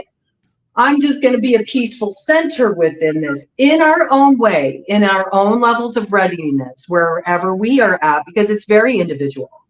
And yes, there certainly are some people that are just like not ready, right? And so we can only deal with it on an individual basis, all right? But in whatever way we are ready, we have to start peeling back the veil, have a look at what's there, okay? And yeah, oh God, that's ugly. Oh, look at that. Now that I know this, though, what can I personally do? What am I willing to take on? You know, and you've become very clear in your life. That's wild. A cardinal just flew by the window. Messages from the ancestors, messages from spirit. Also luck and blessing. Also hope. Okay, so it's interesting because you are doing this work. In the past, you used to be more of like a rabble rouser, right? Well, me too. I've become that, but that's not what I used to be. It's like our journeys are flip-flopped. It's kind of interesting because I used to be very quiet. I used to be very shy. And the older I get, the louder I get, okay? You had the opposite, you know? So it's interesting the way the energies are like, you know, it's like flip-flop and yet still harmonious. So, you know, this is the piece where it's like, we have to move into action. We have to use the chariot to move forward. The chariot is not driving that chariot forward according to like our set view, but really trusting where that dharma is leading us. Where is that energetic pool? Like, okay, this is how I'm meant to contribute. And even you sitting here like on this live, that's you moving into action to help build the light, right? You're bringing in your pieces, you're bringing in your voice, you're bringing in your perspective. And it's that responsibility for each individual. And for those that are very closed down, very shut down, not ready, don't want to look, too afraid, whatever it may be. Programming, you know, there's cultural programming, there's programming from all of our systems of indoctrination, like our scholastic system, you know. There's the evening news, there's another form of indoctrination, okay? So it's like, we have all this stuff that's come at us that's really been designed to keep us in a divided state, is what it comes down to at the end of the day. So the more that we as individuals, on whatever level of readiness is, can start to open up a little bit and maybe start having the willingness to take action in our own lives to be the kind of change we want to see in the world, the more beneficial that it will be. And it's interesting because as you were talking about all that, and I was shuffling bottom of the deck energy, the world. Yeah. And this has been coming in a lot lately. It's like we want to see the way forward. You got that figure in the center there that is holding these two batons, and that makes me think of the Two of Wands, which is like envisioning a new way forward. The world is also simultaneously an ending, but also a new beginning that brings the promise of hope, okay? But what's on the outside of this circle here, we got the fixed signs, the fixed sign energy. We got Aquarius, we got Taurus, we got Leo, and we got Scorpio. Now, on another deck I have the symbolism of this wreath that's around the figure here. It brings in snake energy, and what really reminds me of a Theakis, sort of like that energy, the 13th sign that is sort of the merging of Sagittarian energies with Scorpio energies, which to me is really interesting. So Theakis has recently come in for me in association for the world as a PowerPoint of transformation. Well, when you look at Scorpio energy married with Sagittarian energy, you're looking at the ability to hold the shadow, but then move it into expansion, because Sagittarius is all about that 9th house, right? It's being able to be optimistic. It's big Jupiter energy. It's like whatever we focus on. And if we focus with optimism, well, we can build that, you know, we can build the light by our conscious engagement with focusing on it, but we can't ignore the dark. And that piece that got brought in by Jer earlier, where Jer was bringing in this piece about the spirituality, it's a big clue, because so often you'll hear people say like, oh, I'm on 5D, or everybody wants to transcend this experience. But it's like, no, you're here. You're in a physical body. Like, you're meant to be in the mud and the muck with everybody. And how do we use the mud and the muck to make the flowers grow? Because we know no mud, no lotus, you know? So the seed of the hope is already there, but the seed of the hope is just coming forward in a way that maybe it doesn't look pretty. Maybe it makes us have preconceived notions about what that's about. We just had Pluto go into Capricorn. It's back forward motion. It won't be back in Aquarius, where it will stay for quite a long time to set the stage for moving forward until January of 2024, like near the end, right as we move into Aquarius season.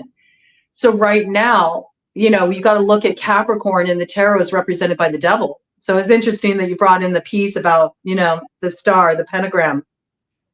That downward point also reminds me of yantras, right? It's the same thing, that upside down triangle, that's like drawing the energy down, and this is like sending the energy up. Okay. And when you look at like the Merkaba with them coming together, and this, you know, the triangles going forward, it's like, it's a key for, this is how we, and the Merkaba is kind of it's a way of transporting as well. It's a chariot as well. It's a spiritual chariot. So it's kind of this connecting point. This is a clue, you know, about how we get that chariot to move forward.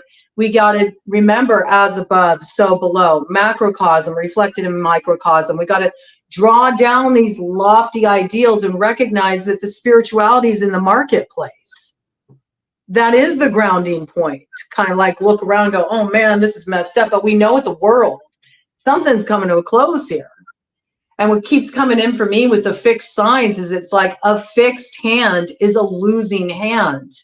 What needs to end is this fixed position where it's like, nope, I only see it this way. I'm not willing to open my mind to see it another way. And the more and when I speak about having mind blown, I don't mean like coming out people, every person, you know, each person has an individual medicine that they need to awaken. And I know this from doing work in Panchakarma. Like, that's what our whole process in Panchakarma is about. It's about unraveling trauma, unraveling beliefs, and returning the soul's essence to this place of openness and newness. So some people need bold, and some people, like you were saying, you know, they need to arrive at it in their own terms, in their own way. and some people need real gentle, and some people need real compassionate, very slow, you know, easing in, right? One thing's for certain, you can't fight fire with fire, because that only creates more fire. It creates like inflammatory. So it's about tempering, you know, that temperance energy. But we're all being asked to move out of this like fixed position where we can just start to any way that we can on any level. And I think this is what Freya would do. Freya would say, what does the situation call for? Yeah. Right? What's needed in this situation to move forward, right? Sure. That's the tradition that you have studied and practiced. That's Ayurvedic. What is needed? Well, it depends. It depends. That's why I say context is everything. The context of what's happening for the individual is very important because it's going to be different for each person. And I just wanted to say, I wanted to add this to what you were saying.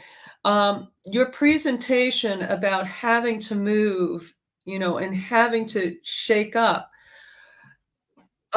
It's not always an external sort of process for everybody. Not at all. People, it's totally internal, and you would never even know it's going on. And it happens. This process of evolution that we're experiencing, it has a momentum. Again, momentum, movement are my two words for the chariot. It has a momentum all its own, with its own prescription, not what you think it's going to be, or what you plan it to be, or what you pray it to be, or what you ritualize it to be, or what you've read it should be. It's a very live experience. It reminds me of somebody who talked about grief, and that grief takes you down a road, and when it's done with you, it's done with you. It's kind of like a virus. It has to run its course, you know, and that's what happens, I think, for everyone. You know, I know it's happened for me that way. I could not have planned the trajectory of my transitions and my arrivals, my points of arrival. And while I feel very much at home here where I am now, it may be just another destination somewhere else. You know, there's always that possibility. And I think I've been conditioned enough at this point to understand and to learn to wear lightly what my cosmetics are. Woman, teacher, tall lady, brash lady, you know, wear it lightly, because it all changes and it changes you. And I think that's part of the wonderful mystery, you know, going back to what you said about the chariot, takes you down a road of mystery. This is what it is. I'm glad for that mystery. I used to go to readers to find out what was going to happen, because I wanted to armor myself against what was going to be inevitable. And I don't do that anymore. You know, I go maybe to reflect upon questions that I have, or just to see what the general zeitgeist is that I might not be aware of, but I'm usually right in tune with what they say or what is said to me. You know, you already know it before it's even said. And I think that's part of the achievement of being on the journey in an authentic way, and accepting responsibility for your choices and who you are, and what you want to be. There's power. Absolutely. Yeah. I mean, that's the whole reason why Broad Coven's called Broad Coven. It's broad perspective, it's broad range, it's broad lifestyle, it's all encompassing, it's all inclusive. No two journeys look the same. And Ayurveda is very much, you know, from that perspective as well. And the reason I brought Ayurveda in was because you brought Dharma in. And Dharma is an Ayurvedic concept. It's from the Vedas. So anytime we're talking about a specific term that comes from a particular tradition, we have to go back to the source, back to the roots, to elaborate and share discussion on it, so people can understand really the roots of what this thing means, you know. And people have kind of taken things and distorted them and ran them through their own funnels of what they mean. And yes, they can mean whatever you want for yourself, But there's also something that happens when we take the roots of a tradition or the roots of a word and we start to alter it and spin it, where it loses some of its potency. And a piece I want to bring in about that is, again, let's just go, we're going to stay on this track just because Dharma got brought in. And I like Dharma as a subject. We're not going to stay stuck there, of course, but there's this piece about, for example, mantras, okay? I've had a lot of people say to me that have not studied the Vedas, that don't practice Ayurveda, that don't have any familiarity with this. They maybe have just seen this meme go around that says, oh, karma's going to get you, and they think they understand karma and they think they understand these concepts. I've had people say to me before, it doesn't matter. It doesn't matter how you pronounce the mantra. What matters is your intention. No, it actually really matters how you pronounce the mantra. The pronunciation is so, so important. And you would understand that if you go down to the roots of where these concepts come from, because within each individual bija seed sound that forms the mantras is all the wisdom of the Vedas contained. And it can only be accessed by toning it a very specific way. And the reason why is because when you tone it properly, your tongue hits different naughty points on the roof of your mouth that opens up the gateway for the energy centers to be activated. This is yoga. Yoga is all encompassing. It's how to come into union with the divine within the physical, draw that heaven down to earth. So it's a very interesting piece. And how everybody comes to that is very different, but it's also important when we bring in different reference points, especially cross-cultural reference points, that we are looking at the roots of traditions so we can speak about them within the proper context. And then it's okay to share our different perspectives or the way we view it. But the roots are a very important piece and they're very foundational. That's very Capricorn, Pluto and Capricorn energy. Pluto and Capricorn that is like the foundation of us moving into overcoming these imbalances of power. First has us look at where is there an imbalance of power, or where have things been distorted, and what is the work that we need to do to move forward.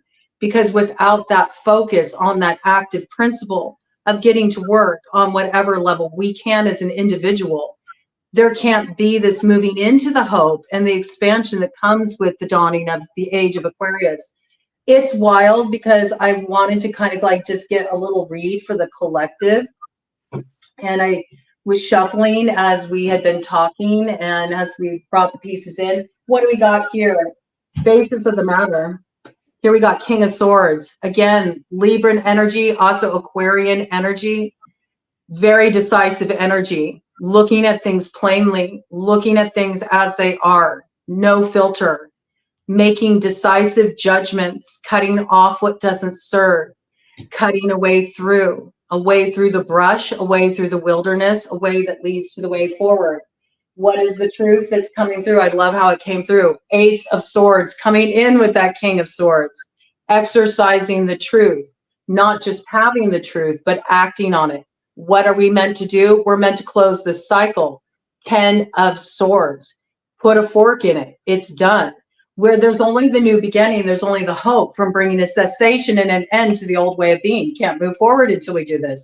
That's what moves us out of the fixed position. And wait, there's more. And then what does it lead to? Remember how we opened up with the Ace of Wands was on the bottom of the deck? Well, here's the Ace of Wands again. Here's the new beginning. This is what sparks the way forward. And what does it come in with? 9 of Pentacles to the 4 of Wands. Hello. So this is about 9 of Pentacles is pre-Empress energy, which is the work that everybody has right now with Libra in the South Node. And it is an individual job and it is an inside job, because the 9 of Pentacles is all about coming into this position where you are balanced, mind, body, spirit. You are healthy. You are vital. Your vessel is clear. And because of this, you open up this beautiful reciprocal flow with all of life that leads to prosperity It leads to blessing. It leads to abundance. It leads to feeling supported by the land. And when you got the Four of Wands, look at this. That's total alignment. It's the 1111 card. It's, look at this. It may start on the individual level, but hey, it becomes collective. We find our way back home. We all walk each other home, but first we got to discover the home within ourselves. And I love the way that that all came in. Come on, man. Ace of Swords with the Ace of Wands. This is very significant for what's been coming in here because we've been questing for the 4 jewels of the Tuatha De Danann. And for us recently here on Broadcoven, the Ace of Swords combined with the Ace of Wands is symbolic of the journey of the 4 jewels of the Tuatha De Danann. The Ace of Swords representing Fragarok, which is the sword of truth, which only has power and only releases its power if it's actually drawn and used and spoken. Once it's drawn and used and spoken, the Fragarok jewel, which is the first jewel of the Tuatha De Danann, that sword of truth, merges with the fire energy, the active energy, moving into action. Now I know I have a truth. I'm speaking it. As I speak it, I draw the sword. That becomes an activating force. Now this truth that was internal, okay, so coming to our own individual truth, which is an individual process, okay, I communicate it. I draw the sword. Now it's moved active. Now it's married with fire. I got a wand. This wand can make things happen. This wand can birth new things into being. This marries the energy of the air with the fire. Air feeds the fire. It forms the second jewel of the Tuatha De Danann, which is the spear of Lu, okay? So that Lu is the sun god, okay? You're talking about the light. We're talking about the return of the Sun King, building the light for the future that leads the way forward. Well, how does the light build? Initially, it does build as the hermit in the tarot. The hermit has its own little light that leads it forward. But then that light is meant to light the lights of other people, okay? And that only happens through action and communicating truth. Communicating truth leads to the empowerment that activates other people's truth, that moves them into action, that moves the chariot forward, okay? What happens with the second jewel of the Tuatha De Danann? It then moves into our current quest that we're doing here at Broadcoven, which is the Cauldron of Dagda, which brings in this whole piece that you brought in when you brought in your whole, I gotta go on this track, man, it's coming in as a download, which brought in the piece you brought in about that whole inverted, I'm going to go do this. Yeah, well, I saw left. But it's also this inverted triangle energy, right? Okay.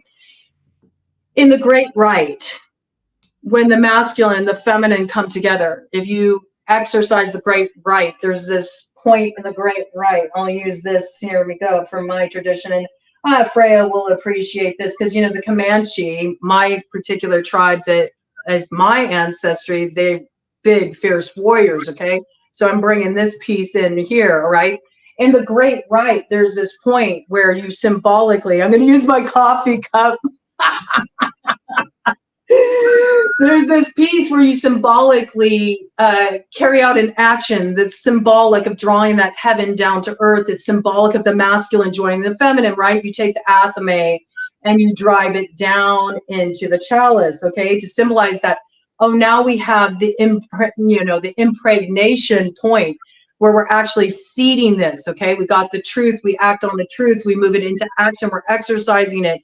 Now we got a blending of the polarities, the active, the receptive force, the masculine, the feminine, the dark, the light. It's all the same trip, okay? That's what seeds the way forward. Now we're cooking. Now something can grow. Now something can bloom. Now we can move into this place of, you know, really seeing this come to fruition, all right? It starts individually, but it ends collectively, bringing us to this place of coming to home, celebration, in alignment, heaven rooted on earth. And look, I love that they both got their flowers. It's like mutual appreciation. Each one of us is important on this journey. We all have something of value to contribute. And that is the connecting point. After the Spear of Lu and after the Cauldron of Dagda, which we're currently in, which the Cauldron of Dagda naturally also involves healing, really deep healing. And it really involves the element of water. It's when the fire and the water come together, which is that temperance energy. Okay, now we got to look at these polarities. Now we got to balance things out. How do we find the way through? We find the way through in the center by being the calm center, which is the piece you really brought in, right? Being the calm center in the eye of the storm. Yes, all of this is whizzing around me, and I'm still staying in this calm center in the eye of the storm. And I'm holding my peace, and I'm focusing on my own beliefs, my own perspective, how I need to heal. But even though I'm doing this individually, because it's all one energy, it has an effect on the collective. It automatically contributes the energy, even though it appears maybe to an outsider passive. So moving the self into action doesn't always have to involve my piece in it, which is more kind of like out there, right? Sometimes for people, it is more just holding down their piece in their own dharma, doing their own work on their path. And that is an inspiration to others, right? It lights something up in them. And then they contribute in that way by doing the work. It's an active force still, even though it's maybe not as out on Front Street, right? What do we get after we move through the cauldron of Dagda? If we learn the lessons, if we gain the jewel of empowerment, which comes from the north, in the Tuatha De Danann, and all these magics, all these jewels, they gain them from the north, which I love it because it brings in the Norse tradition. Here we go, grounding point. And this is what I really discovered cross-culturally as I dived into the Freya mythos. I was like, wow, this is really fascinating. So much of this has connecting points with what I've been working on with my Comanche ancestry and understanding that more. The whole medicine wheel piece, which is all directional. I mean, I could go down a rabbit hole with that, but I'm not, okay? But these jewels are gained from the north. And when we think of the north in terms of what's going on astrologically, and I love it because you have your cancers in the north, okay? Which Cancer is that mama energy, right? It is the cauldron, okay? It's that watery cauldron. It's the amniotic fluid. It's big mama energy. It's if mama ain't happy, ain't no one's happy. We gotta focus on the nurturing too. We gotta focus on the love. That's a very important piece, right? But we need that masculine there too. We do need the action too. We do need the straightening by fire too. And you can have a wonderful cauldron going. You can have excellent ingredients in the cauldron. But if you don't got the fire, you can't cook anything that's going to nourish the collective. And we need that. We need that fire. We need the action. And then some of you have both. And then the final part, then after we do our quest for this one, we're going to do our final quest here, which is the fourth jewel, which is LIABILITY, which is the stone of destiny. Then we can unlock the destiny. And it's said that the destiny can only be unlocked by one who touches the sword. By one who touches the stone, okay, that is in alignment with their truth and is acting on their truth. You have to be in that place of sovereignty. They say that if you are in your place of sovereignty, okay, if you're in that Empress energy, if you're in that Emperor energy, if we do the work at the South Node, we balance these things out. And we move into the North Node, what does North Node require with Aries? Aries is the initiator. Aries does not sit around. Aries is live and out loud. Aries takes action. Aries leads the way. Aries is a revolutionary, and Aries starts the whole zodiac off. Aries is the one that's brave and will have the balls to take a stand to just get that chariot moving. So that's a big key in how do we unlock the power of our destiny, which is what the North Node is. We have to be in our truth.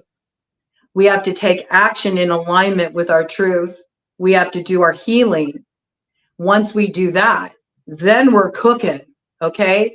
Then we got something that can nourish the collective. And then we're meant to live that out in our earth walk. And that's what Freya would do.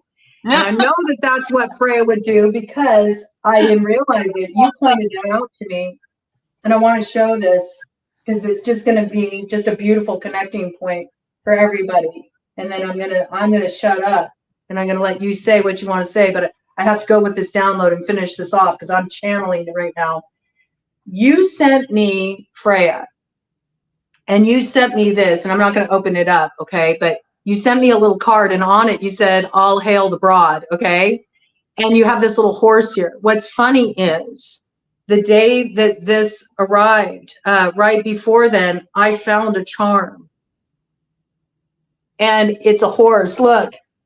And you didn't know this, okay? So here was a real connecting point with this horse. Horses are about power. That's their medicine. Power and movement. Moving forward with power. I'm getting sentience big time right now. And you brought in the chariot, so I love it. Power and moving forward, right? Here's the other piece though. You said all hail the bride. And then I looked on the back of who is the artist who made this. And his name is Paul Borda, B-O-R-D-A. Borda is an acronym for bride.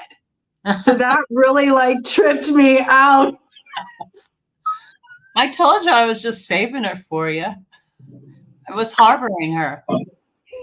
It was a beautiful moment of coming full circle. And finally, I just want to bring in this piece because I did make a rune. I was guided, and this is something that came in on an earlier download. And for those who feel called to like get in touch with Freya's energy, I really welcome you to do this. Like go out and about. If you're one of these people where you're like, I'm just starting to open up to this, I don't know the way forward. I know that things aren't working in life itself. There's blockages in my own life. I have obstacles, or I see there's a lot of problems in the world, but I feel like I'm just one person and I don't know what to do. And yet you feel drawn to this Freya energy. I encourage you, go out on nature walks. And when you're out on your nature walks, just collect little stones, okay?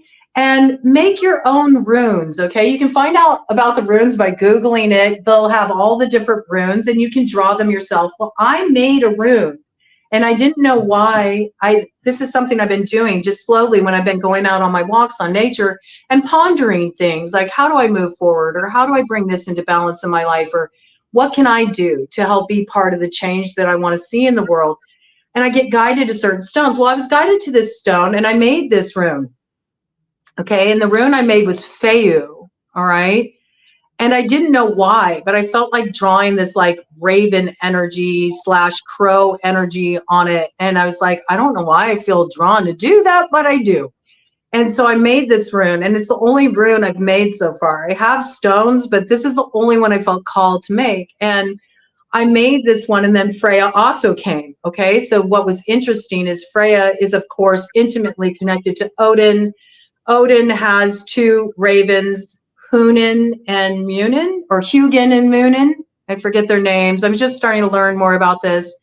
But they're his like messengers, and they're also part of informing him about things that need to be seen, that can't be seen, that can move forward.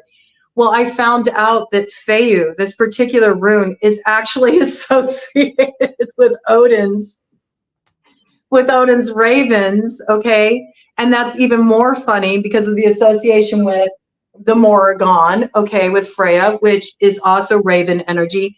But I just started to bring in here on Broad Coven Native American indigenous astrology, and Libra is raven in native astrology. And so I found out that Feu it's raven energy. And I made this. And so it's beautiful the way all those cross-cultural pieces unified there. But Feu is about possessions. It's about wealth. It's also about possessing power. And it's about the uses of that and the ways to hold that in balance, where it's more of a collective principle, as in we all eat. There's enough for everyone. We can move into a place where everybody gets to hold that power and be in balance and be supported by the earth. There's enough wealth to go around. There's enough food to go around when we hold balance and power, right? But we can also have a distortion of power as well. And that's what you get when it comes in Merc stave, right? When the runes come in reversed. So this is the piece that we're really looking at moving forward. But I just thought that was so interesting, the way that all those little like symbols came in and connected the cross-cultural piece. But I mean, to me, I mean, I'm sorry, this looks really good. I've been trying to talk to people about this here Broad Coven forever. I'm like, we don't need to be focused on the shadow. We're not meant to do that right now, actually. We're meant to move out of it. But everybody wants to stay in this place of being divided. Well, it's this, it's that, it's politics, it's, you know, and that's what's keeping us from this. We need to start focusing on the light, building it in ourselves and our own lives. And as we do that, it naturally exudes out of us. It lights the way forward. It lights other people's fires. That's the download I got there. And that really brought it all together. I love how you have how you make the connections between the different traditions that you've studied and that you practice. I think that's a very important part of what you're bringing forward. It's part of what dismantles that fixedness in a perspective or in a tradition or in a belief. Being able to see the unifying connections between different traditions, I think, is revolutionary, right? It's that open-mindedness. I thought it was great that Aquarius was brought up. I didn't forget it. I didn't feel like it was contextually relevant to the conversation at the moment. But that's where we're all getting. Revolution doesn't have to be a war or a battle or even an explosion. I like that that was brought up because I go back and I watch a lot of the videos on YouTube of the 60s, particularly people dancing, you know, and for me, dance is such a vivid, it's not even a portrayal. It's such a vivid experience of these energies. I mean, I see love in dance. I see the energy of love in dance. And I think that ultimately that is where we're headed, is just a place of love. And that's what we're really talking about as a bottom line. But there's so much stuff to shed and get out of the way and purify just to get connected in that way. And we're all going to do that on a different timeline, and it's going to manifest differently depending where you are, you know, who you're with, how you're seeing things. The readiness. I have to say the readiness is all. That's something that my high school English teacher used to quote all the time. The readiness is all, right? It's true, but you know, this is the one piece that is sort of at a critical juncture because, and I'm going to bring Jer's piece in here in a minute because I love this. And again, the way that everything is intersecting. Pluto and Capricorn, we have to remember who is Capricorn's ruler, Saturn. Saturn is all about time, and Saturn's about discipline, and Saturn's about put on your boots. It's time to get to work. And we are in the age of the Kali Yuga, and we are not going to be moving out of this age of Kali Yuga until the middle of 2025, at which point the nodes of destiny shift again, and the age of Aquarius really gets cooking. Now, this is important. It's super important because we have to understand the juncture we're at. It's make it or break it time. That's what the age of Kali Yuga is about. And what rules over the age of Kali Yuga? Apathy, laziness, greed, overindulgence, tamasic qualities that say, yeah, but you know, it's messed up, but I'm going to kind of like play more of a pacifist role. Yeah, and that's gonna screw us. It will. It's gonna screw us because it's gonna allow the powers of oppression take more of a stronghold, and we're all gonna lose the plot. We're at a super critical juncture, so it is important that people do start taking action and not just sit and meditate on these things that we're meant to play an active role. How people come to that, how they go about it is their own individual journey, but we can't sit in this place of like complacency any longer. It's across, you'll see this across all systems of thought. There is this same story of like, we need to be a change and we need to be a change right now. We see that with Kuanastasi, which is Native American belief. I think that is, I could be incorrect. I'm not sure if that's a Hopi prophecy. I could be wrong, okay? So don't quote me on that, and I will look it up, and I will make sure that I'm correct about that before I put the stamp on it. I'll pin it in the comments after this live. You know, but it's the same thing where it's like the power will become so imbalanced, we'll destroy humanity. We will destroy the world. So we are at a very pivotal time in that regard. That being said, right now is the time to do the groundwork with Pluto and Capricorn. It's to look at, okay, where is my work? And what is my peace? And how do I need to bring this forward? What do I need to do? You know, what steps do I need to take in my own life to actually move into action based in alignment with my truth?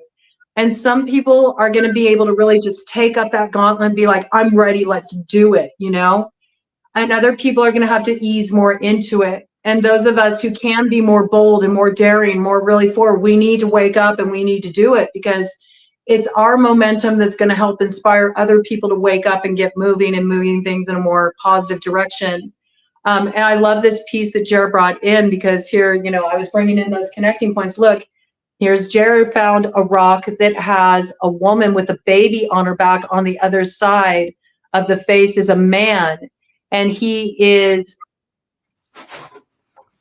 wearing a raven headdress. It looks like a bird. I would love for you to send me a picture of that, Jared. I would love to have a picture of it, and I would love to share it on the community board here at Broadcoven. And so if you could email me that picture, oh, I got like chills. I would just love to bring it in. My email is broadcoven@gmail.com. I'd like to be connected with you anyway, and have a way to like just drop in with you anyway, since I'm not on Facebook anymore. Okay, so shoot me a picture of it if you're willing to, because I'd love to bring it in. Just as I said that, a raven flew from the west over to the east. So I love that. You know what that means, Jer. I'm thinking in terms of I'm thinking in terms of the medicine wheel. West is the direction of raven on the medicine wheel. So I just think that's really cool that that's coming in right there. I'd love to see it. I love that. So this is something that's happening right now. People are waking up. They are. And people are starting to see the illusions falling away. The scales are falling from their eyes. They're looking at what's not working. And there's kind of two systems of thought right now. There's people that they feel so overwhelmed by how out of balance things are that they don't feel like moving into action, or they choose to spiritually bypass it and say, hey, I'm in the 5D, you know? And then there's other people that are really like, okay, this is messed up and I can't just sit here anymore and look at the way things are without taking action and doing something. So the more that we can do that individually, the better off we're going to be. And yeah, there will always be some that lead the charge, and that's that Hail Freya energy, because Freya would handle it dead on. Freya wouldn't just sit aside and just witness it. She definitely would be like, all right, let's get it done. Yeah, but she's smart too. I mean, I think that that's an important part to bring in. She's not just wielding a sword at whatever is out there and comes at her. Yep. She's very strategic. You know, there's purpose behind each movement, and there's thought, and there's a rootedness in knowledge, which is what you're talking about when you mention about, you know, the tone of the mantra and the various traditions, whether it's Native American or Ayurvedic. It's to have your knowledge rooted in a foundation of understanding that allows you to use the tool going forward. And that takes head as well as heart.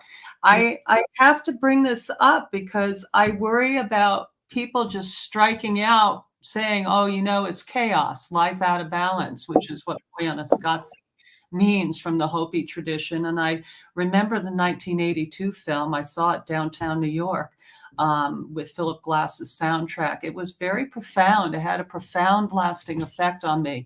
It was the motion of things sped up and the light that emanated from that motion and the patterns that emerged out of the chaos, which I believe was the point of the film, to show that no matter how out of balance things seem, that there is a greater organization than can always be perceived, even at the level of what's in front of you. And again, that takes trust, and that is cultivated from this inner process. Having tools, being grounded in some tradition, being able to see connections. You don't have to be a purist and follow one way. Yep. You know, to wear something as an identity, but to borrow from what's true for you, whether it's in your ancestry or something that you like that's in front of your eyes. By the way, I have cardinals all around me here. And this is the state. And I've missed them because, you know, we don't have cardinals on the West Coast. They're in East Coast. Yeah. Oh, they're so beautiful, aren't they? They're so beautiful. Fierce. They are fierce. They're in pairs. You know, it's easy to recognize the male and the female, but they have a ferocity to them that protects them and their own.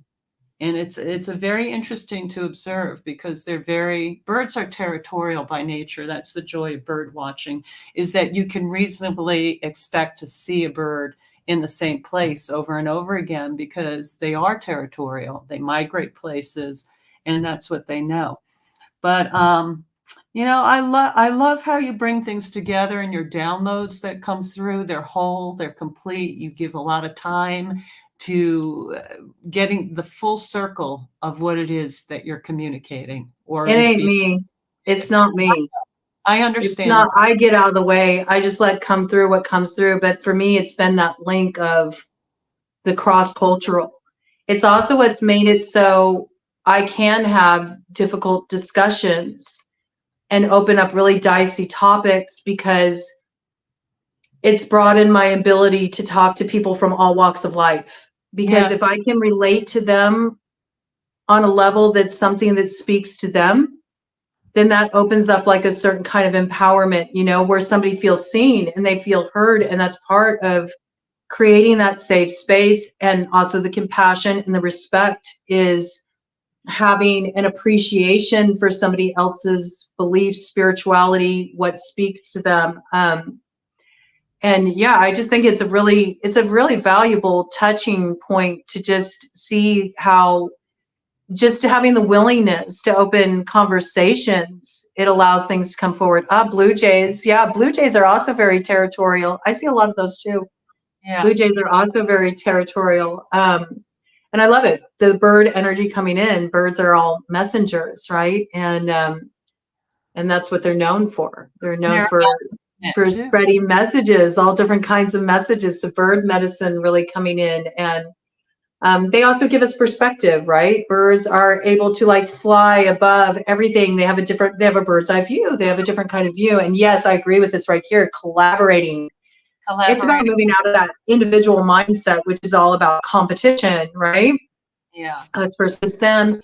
All the people at the top are collaborating, and that is the way of the future. And the piece you brought in, Brenda, that I really, really, really love, is the piece you brought in about creativity. And that's something that I've been talking about a lot here. I've been talking about the way forward is through creativity. The way forward is through building the light in that way. So like whatever way you can bring your creativity and your voice forward. And maybe for a lot of people, this will be through a creative outlet. It will be through their art. It'll be through a song they create, you know, anything on this level is like so valuable. That's what builds the light. It also expands consciousness. And it's another connecting point, right? Because everybody has their own interpretation of art. We can all look, for example, at this statue, right? This is something an artist created. And what it says to me will be different than what it says to you or what it says to Jer or what it says to anybody else. But everybody has a truth that will arise in them. And it's not wrong. It's how it's speaking to them. And so art is a really great form of communication. Art is also active. It's active. And I love the chaos piece because people view chaos as just negative, but chaos is the basis of reality. None of us would even be here if it wasn't for chaos. We can't divorce ourselves from chaos. As Nietzsche said, it takes chaos to birth a star. So everything comes into being through this chaotic, force that moves through the world. Chaos is the creative force of the world, but it's that masculine, it's the action and the framework we put around it that provides the avenue for it to come into expression. And so there really is no divorcing of either of these energies. They play an important role. Oh, I love this. Yeah. Oh, I love Jair's spiritual name means white dove. I love that. And there's a story with the raven too that brings in another piece that originally raven was known to have in the Inglet tradition, native tradition. There is a story of raven, and the story is that initially raven had white feathers, but the people were being overcome by these forces that wanted to hoard the light. They wanted to steal the light and keep the light from people. It's so in harmony with what we're talking about here. And because of that, raven had to kind of like move a little sideways and go, well, I need to get this light back for the people, because the people need fire. They need fire to live. They need this light. We can't have the light stolen from us.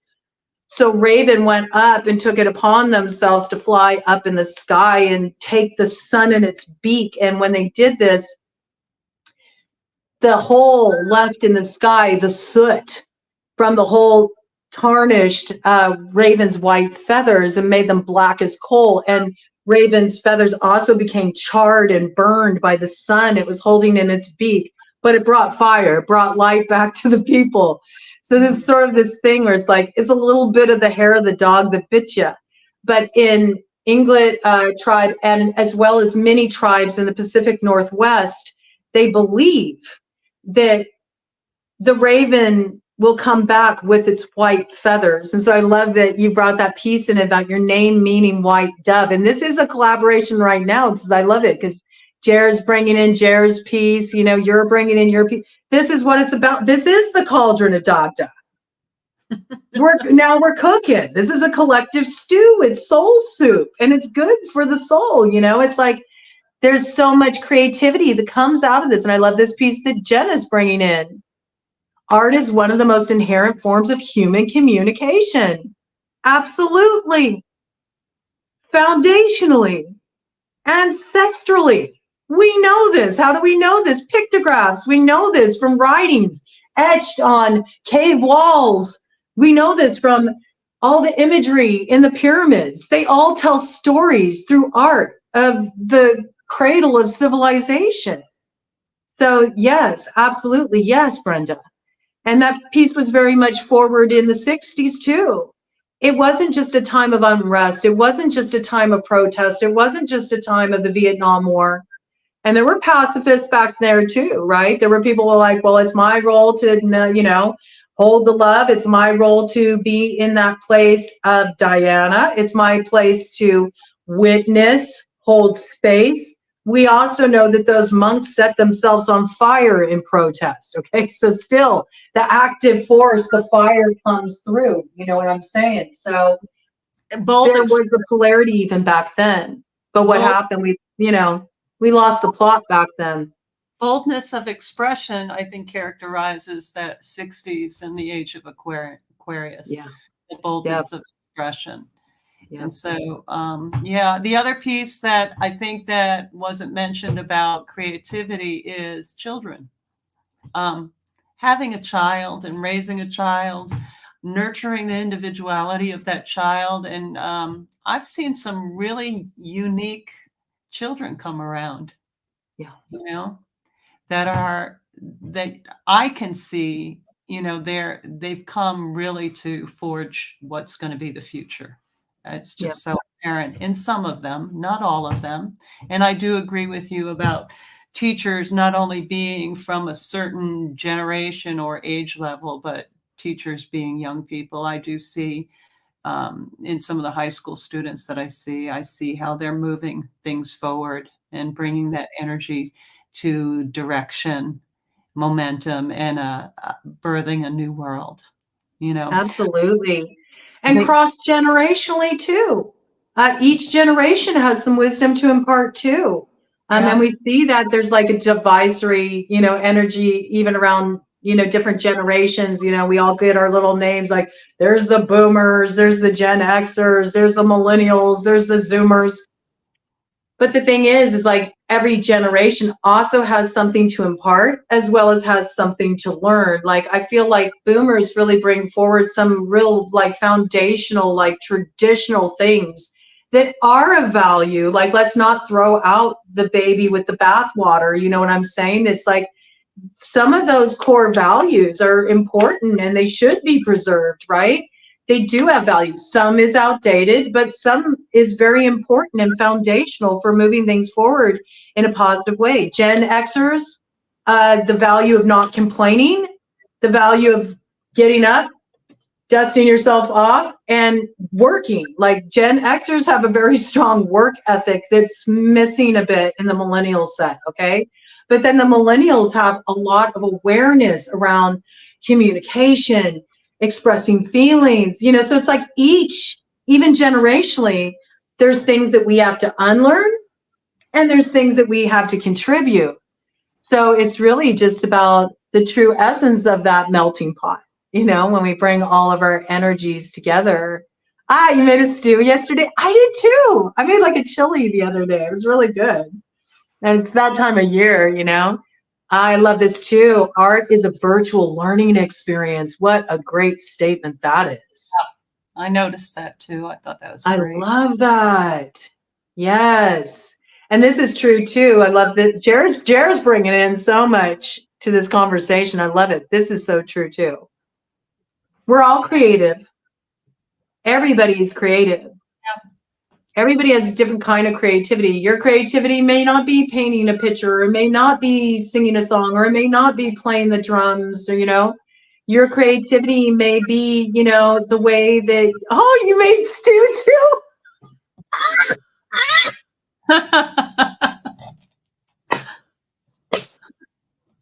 Everybody's done. Everybody's making chili. Everybody's making stew. Everybody's like feeling this energy. I love it. But see, your creativity could be making chili, you know? Hey, did we mention the new moon solar eclipse? I mean, Yeah. how you got all those aces. That was my thought. You know, I thought it was just that you were having this particular airing of your program around FREYA and charging forward with action and taking action, initiating, birthing, being creative. I thought it was very interesting of the timing with the new moon and the solar eclipse. I think it's a partial solar eclipse. It's partial. Yeah, I don't think it's a full either. I'm not certain about that either. I'll double check on that, but I think it's a partial. It's an annular, and I think that word denotes that it's a partial. I just want to say, Empress and Jer out there, I've seen your comments, and it's been good having you part of the conversation. There's something that I've, you know, that kind of turned my head to think about, and I like that. I've learned a lot, you know? I've learned a lot. Isn't it cool? I learn a lot too. Like every time people bring their pieces in, like I learn a lot too. That's why I love it. I mean, sometimes I have guests on. I've had guests on in the past where we really, like, you and I, we have a rapport and we have a lot of similarities with each other and a really solid friendship. But I've had people on before where I'm like, whoa, I really see that differently, you know? And it's interesting in a live format, but it's also really kind of cool, even when it gets a little dicey, like just holding the space for the communication and hearing other pieces that come in, because I have like mind blown moments, you know, even amidst it. It's like a real creative process. And I love it. And it lights me up and it makes me feel more connected to everybody. Ring of fire. Yes, it is a ring of fire. I'm not sure, Jer. I'm not sure, but it is. It's a ring of fire eclipse. I'll have to look into it. There's a lot I don't know. I've been kind of like, I've been in go mode. I've been balancing a lot, and there's been a lot of transition in my life. Oh, it's a full eclipse. Okay, Jenna. Jenna's got the download. It's a full eclipse, but the moon is a little too far away, so there was a ring of fire. There will be a complete one in 6 months. And that will be in Aries, right? I think so. I have to check that. I think so. I'll have to check too. There's a lot of like, astrology is something, honestly, I'm in the process of, I'm going through a course and I'm studying. And of course, I always connect with Cal Garrison. I learn a lot from Cal too. But I'm in the process of learning more about that. So I study. Yes, it's beautiful. I love it. Thank you, Jared. Well, you always study. I mean, there's just so much depth and so much information, and there's different ways of wielding that information. It's it's overwhelming. I don't think I could ever call myself an astrologer. I mean, I study, I listen, I follow. It's the same thing with tarot. You know, I'm a musician by training, and I still learn. I'm classically trained and I play a lot of stuff. But any of these things that you get into, you can partake of smatterings of it and have some sort of working benefit from it. But anything that you begin to study, there's a depth that could take several lifetimes to develop an expert level, you know. Mm-hmm. So Jenna had the answer. Yes, April 13th. Yes, in Aries. Yeah. And that's kind of scary. I often have this said to me, but I'm not sure on pronunciation. This that you brought in, which is saying thank you in Ojibwe. Yeah. Is it miigwech? You can let me know if I'm pronouncing that incorrectly. But thank you for bringing that piece in. And I really appreciate everything you brought in. Very, very much so. Okay. All right. We're wrapping this up. I think it feels pretty good. We went almost 2.5 hours here. There's a lot that came in. Thank you. And we have Miss Jenna saying that she must move into the world, but she's thanking you, Brenda, for your time and presence. And also sending that to Jer. Oh, interesting. You major in astrology, no high school. Oh, wow. Well, you're a very wise being, Jer, just in the interactions I've had with you, you know? You've got a lot of soul knowledge, and I really value your presence. I appreciate you. I appreciate everybody who brings their voice in. I appreciate you, Brenda. Thank you. And being willing to drop in with me and for sending Freya my way, because I have felt a lot of strength and connection with her coming in. Good. Well, she belongs to you. She really does. I think going back to what I said, I think I just held her for you these years. I mean, I had my own trip with her, but I feel better that she's with you. I'm relieved that she's not with me. I'm relieved. And she's so beautiful, and she deserves, you know, a place of honor and the harmonious environment that you can create for her. I don't think I was able to do that. I mean, I want to show the picture that I showed you. Oh, yeah, do, because your altar was beautiful. This is my altar, and this was my altar. Yeah. Before I sent her to you. She's had many. This was the last one in my home, in my new home. Gorgeous. I love it. Yeah, I like it because it has a lightness to it, softness to it, and that's what I need. You know, that's the medicine I need at this point. Just light, soft, a little bit. You know, I'm doing the hermit thing for sure. That's my leading tarot card right now. Is I'm in hermit mode, and I've been there. I was sheltering in place before it was a global requirement. You know. I know that was a hard time for a lot of people, but for me, it was a blessing. I just needed that noise to quiet down. Yeah. That's what I felt. I long for the hermit mode. Sorry, too bad. Yeah, it's just the way it is. It's not what Spirit's directing me to do at this time. Quite the opposite. Mine has an expiration. I know that. I know that I'm going to be called into a more vocal central position. And I think that your show today kind of gave me a soft entry into that. You know, it's probably where I'm headed. It's always a little bit of a reluctance for me to be in the spotlight in any way. And that's odd because as a teacher in front of a classroom, you're always on, you're always being judged. You know, people are always having their opinions. They're always resisting what you're saying, whatever. And then there are those that are with you and love you, of course, and that's good. But also I'm a musician and I've performed, and, you know, I've got that Leo in the 12th house. It does not like being front and center. And yet my first house is full of Mars and Pluto and Uranus. So, you know, I'm very much called to that, to being out in the world. And personally, I like being just in my own little home, you know, in my own little box. It's manageable that way. But I think I'm equipped to be able to do both and float between the worlds. I don't think you're missing something with having your mom's funeral picture as your altar, Jer. I think that's actually really beautiful. It's like the everlasting essence of the mother, that's always there. I don't think you're missing anything, and it absolutely counts. Well, maybe she needs to put herself in it, you know, because mother and daughter, that's the relationship. So, I don't know. I mean, but isn't she already in it? I mean, her mother is her. She is her mother. She is her mother's daughter. It reminds me of that song. Oh gosh, it's like a warrior song.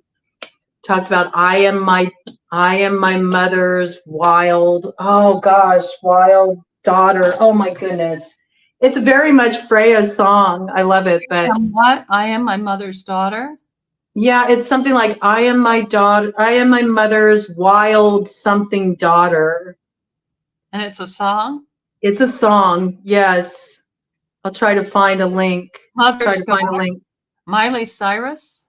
No. I don't think you'd be quoting her. I'll find it and I'll put it. Yes, thank you. I am my mother's savage wild daughter. That's what it is. Savage daughter is the name of the song. Daughter. I'm going to listen to that. It's a powerful song. That's a Freya song. So you know what? I like that you brought in the piece about the music.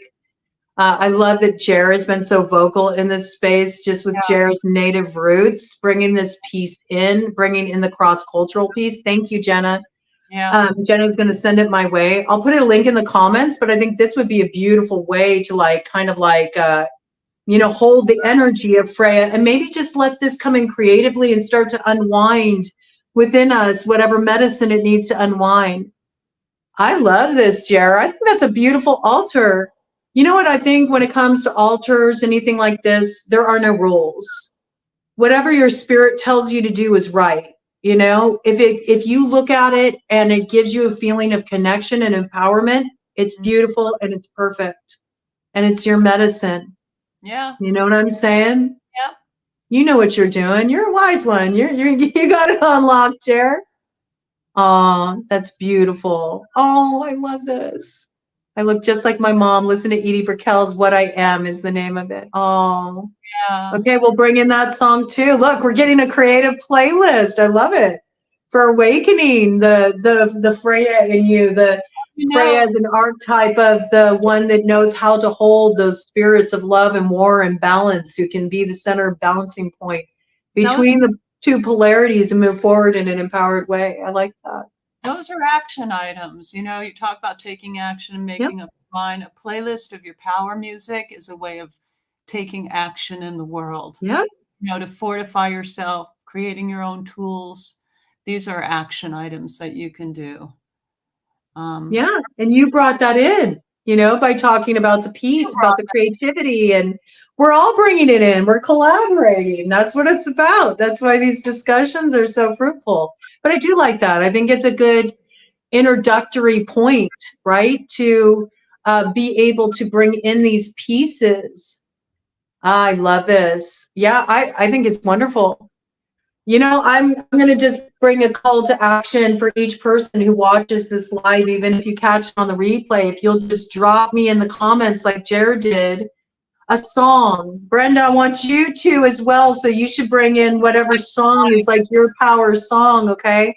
But I think that if we each individually, and you can just tell me or you can say it on here and I'll put it on the playlist, but what I'd like us to do as a community here at Broadcoven, no matter what your beliefs are, no matter where you're at in this process of awakening, being called to action, where you feel right now is irrelevant. Whatever song for you speaks of that spirit of like rising up out of whatever challenges you and bringing your light forward in the world, please drop a comment, you know, even if you catch it on the replay, and I will put together a playlist here on Broadcoven and bring all your voices in. And over time, as it stays up, I'll continue to build on the playlist. And I love this. It like builds a creative energy, right? And then you all can use that playlist however you want. You can use it to dance to, or to meditate to, or just to inspire you, you know, to get your day off to a good start. So I think it's very beautiful. Oh, absolutely. You totally move strategically and genuine. 100%. Yeah. I always recognize that in you. Me and Jared, we had like an instant connection with each other. Should We have had her. soul recognition. Our souls recognize each other.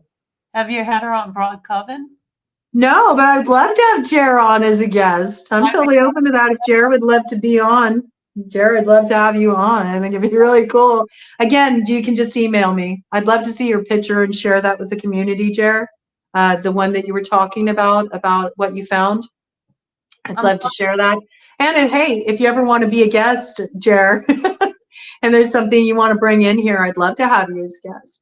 I think you got a lot of valuable insight to share. Thank you. That's a very sweet compliment. Yeah. Just I love Jer. I love all my sisters. I love all my brothers too. I love everybody who is a part of the energy we're building here. And I love you too, Brenda. And thank you for getting Freya back to me. And thank you for taking part in this. And please, Brenda, share with people who want to maybe connect with you, maybe want to collaborate with you, reach out with you. How can people get in touch with you? How can they find you? How can they, start a conversation with you? They can email me at energyread@gmail.com. Wonderful. Reach me, energyread. And for all my tools and all the study I've done, I just do a cold energy read. You know, it's just right there. I don't purport to work with angels or guides or anything. They're there. I have a team. That's what I call them, my team. But I mostly just listen to tone. Mm-hmm. You know, that's how I can hear and understand, is through tone. And that's it. I've been so excited to be part of this and to have, for to be a guest. It was just so nice to be asked. I'm really happy Freya is with you. I think it's going to be a very big, dynamic, sort of triumphant journey for you with her. It's not going to be the hard taskmaster, constant transition, constant chaos and bringing order that it was for me, which in retrospect, I appreciate much more. I mean, I had very rich life experiences in the past, very disruptive 12 years. She wasn't with me for 12 years. She was with me for 9 of them. But, I like that thing that Wayne Dyer says about everything is always working out for me. That's how I feel. Yeah. So cool. Thank you. Yeah, very awesome. And I love this. Jared's going to do a live, so I'm stoked. I think that's... I'm totally open to this stuff too. So very good. Very good. All right, Brenda, well, stay with me, okay? Because we're going to end the live, but I'm just going to wrap up with you backstage. And I just want to say thank you to everybody who showed up and joined the conversation. And thank you as well to everybody who will catch the replay and bring your voices in. Anytime you bring your voice in, it's so valued and so appreciated. I also just want to send out a huge thank you to all the subscribers, the OGs who've been with me since the start, as well as all the new ones. There's a lot of growth happening here. And so I really do appreciate everybody who is coming into this space and supporting me being in this space. It allows the messages to get out to more people. It allows me to create these spaces where people can really bring in what they want to bring in. Oh, I'm glad that you had that space for you, Jared. You have so much of value to share. So thank you so much for all you brought in. You do matter so, so much. You're such a beautiful soul. And I'm really excited that you want to do a live. I think that'll just be really fun. And we can talk about that. We'll brainstorm. We'll talk next week. We'll drop in around that and talk about what that'll look like, what you want to talk about. I'll let you pick the topic, okay? And we'll go from there. I also brought out something for New Moon. I have it up on the community board, okay? So if you go to the community tab on the Broad Coven YouTube channel homepage, and click on that, you'll see that I put up a post about a new channel that I'm debuting. So now I'm going to have 4 channels that I'm operating here. And yes, I'm going to make time equally for all of them. I'm getting my schedule dialed in, but this channel that I'm bringing forward is going to be a lot of fun. We're going to really talk about, you know, out-of-pocket stuff. It's my more kind of like revolutionary channel. And it is called Parlor Tricks. And it's reports from the rabbit hole. And I'm not going to do any tarot on that channel. I'm only going to work with my playing cards. So all cartomancy.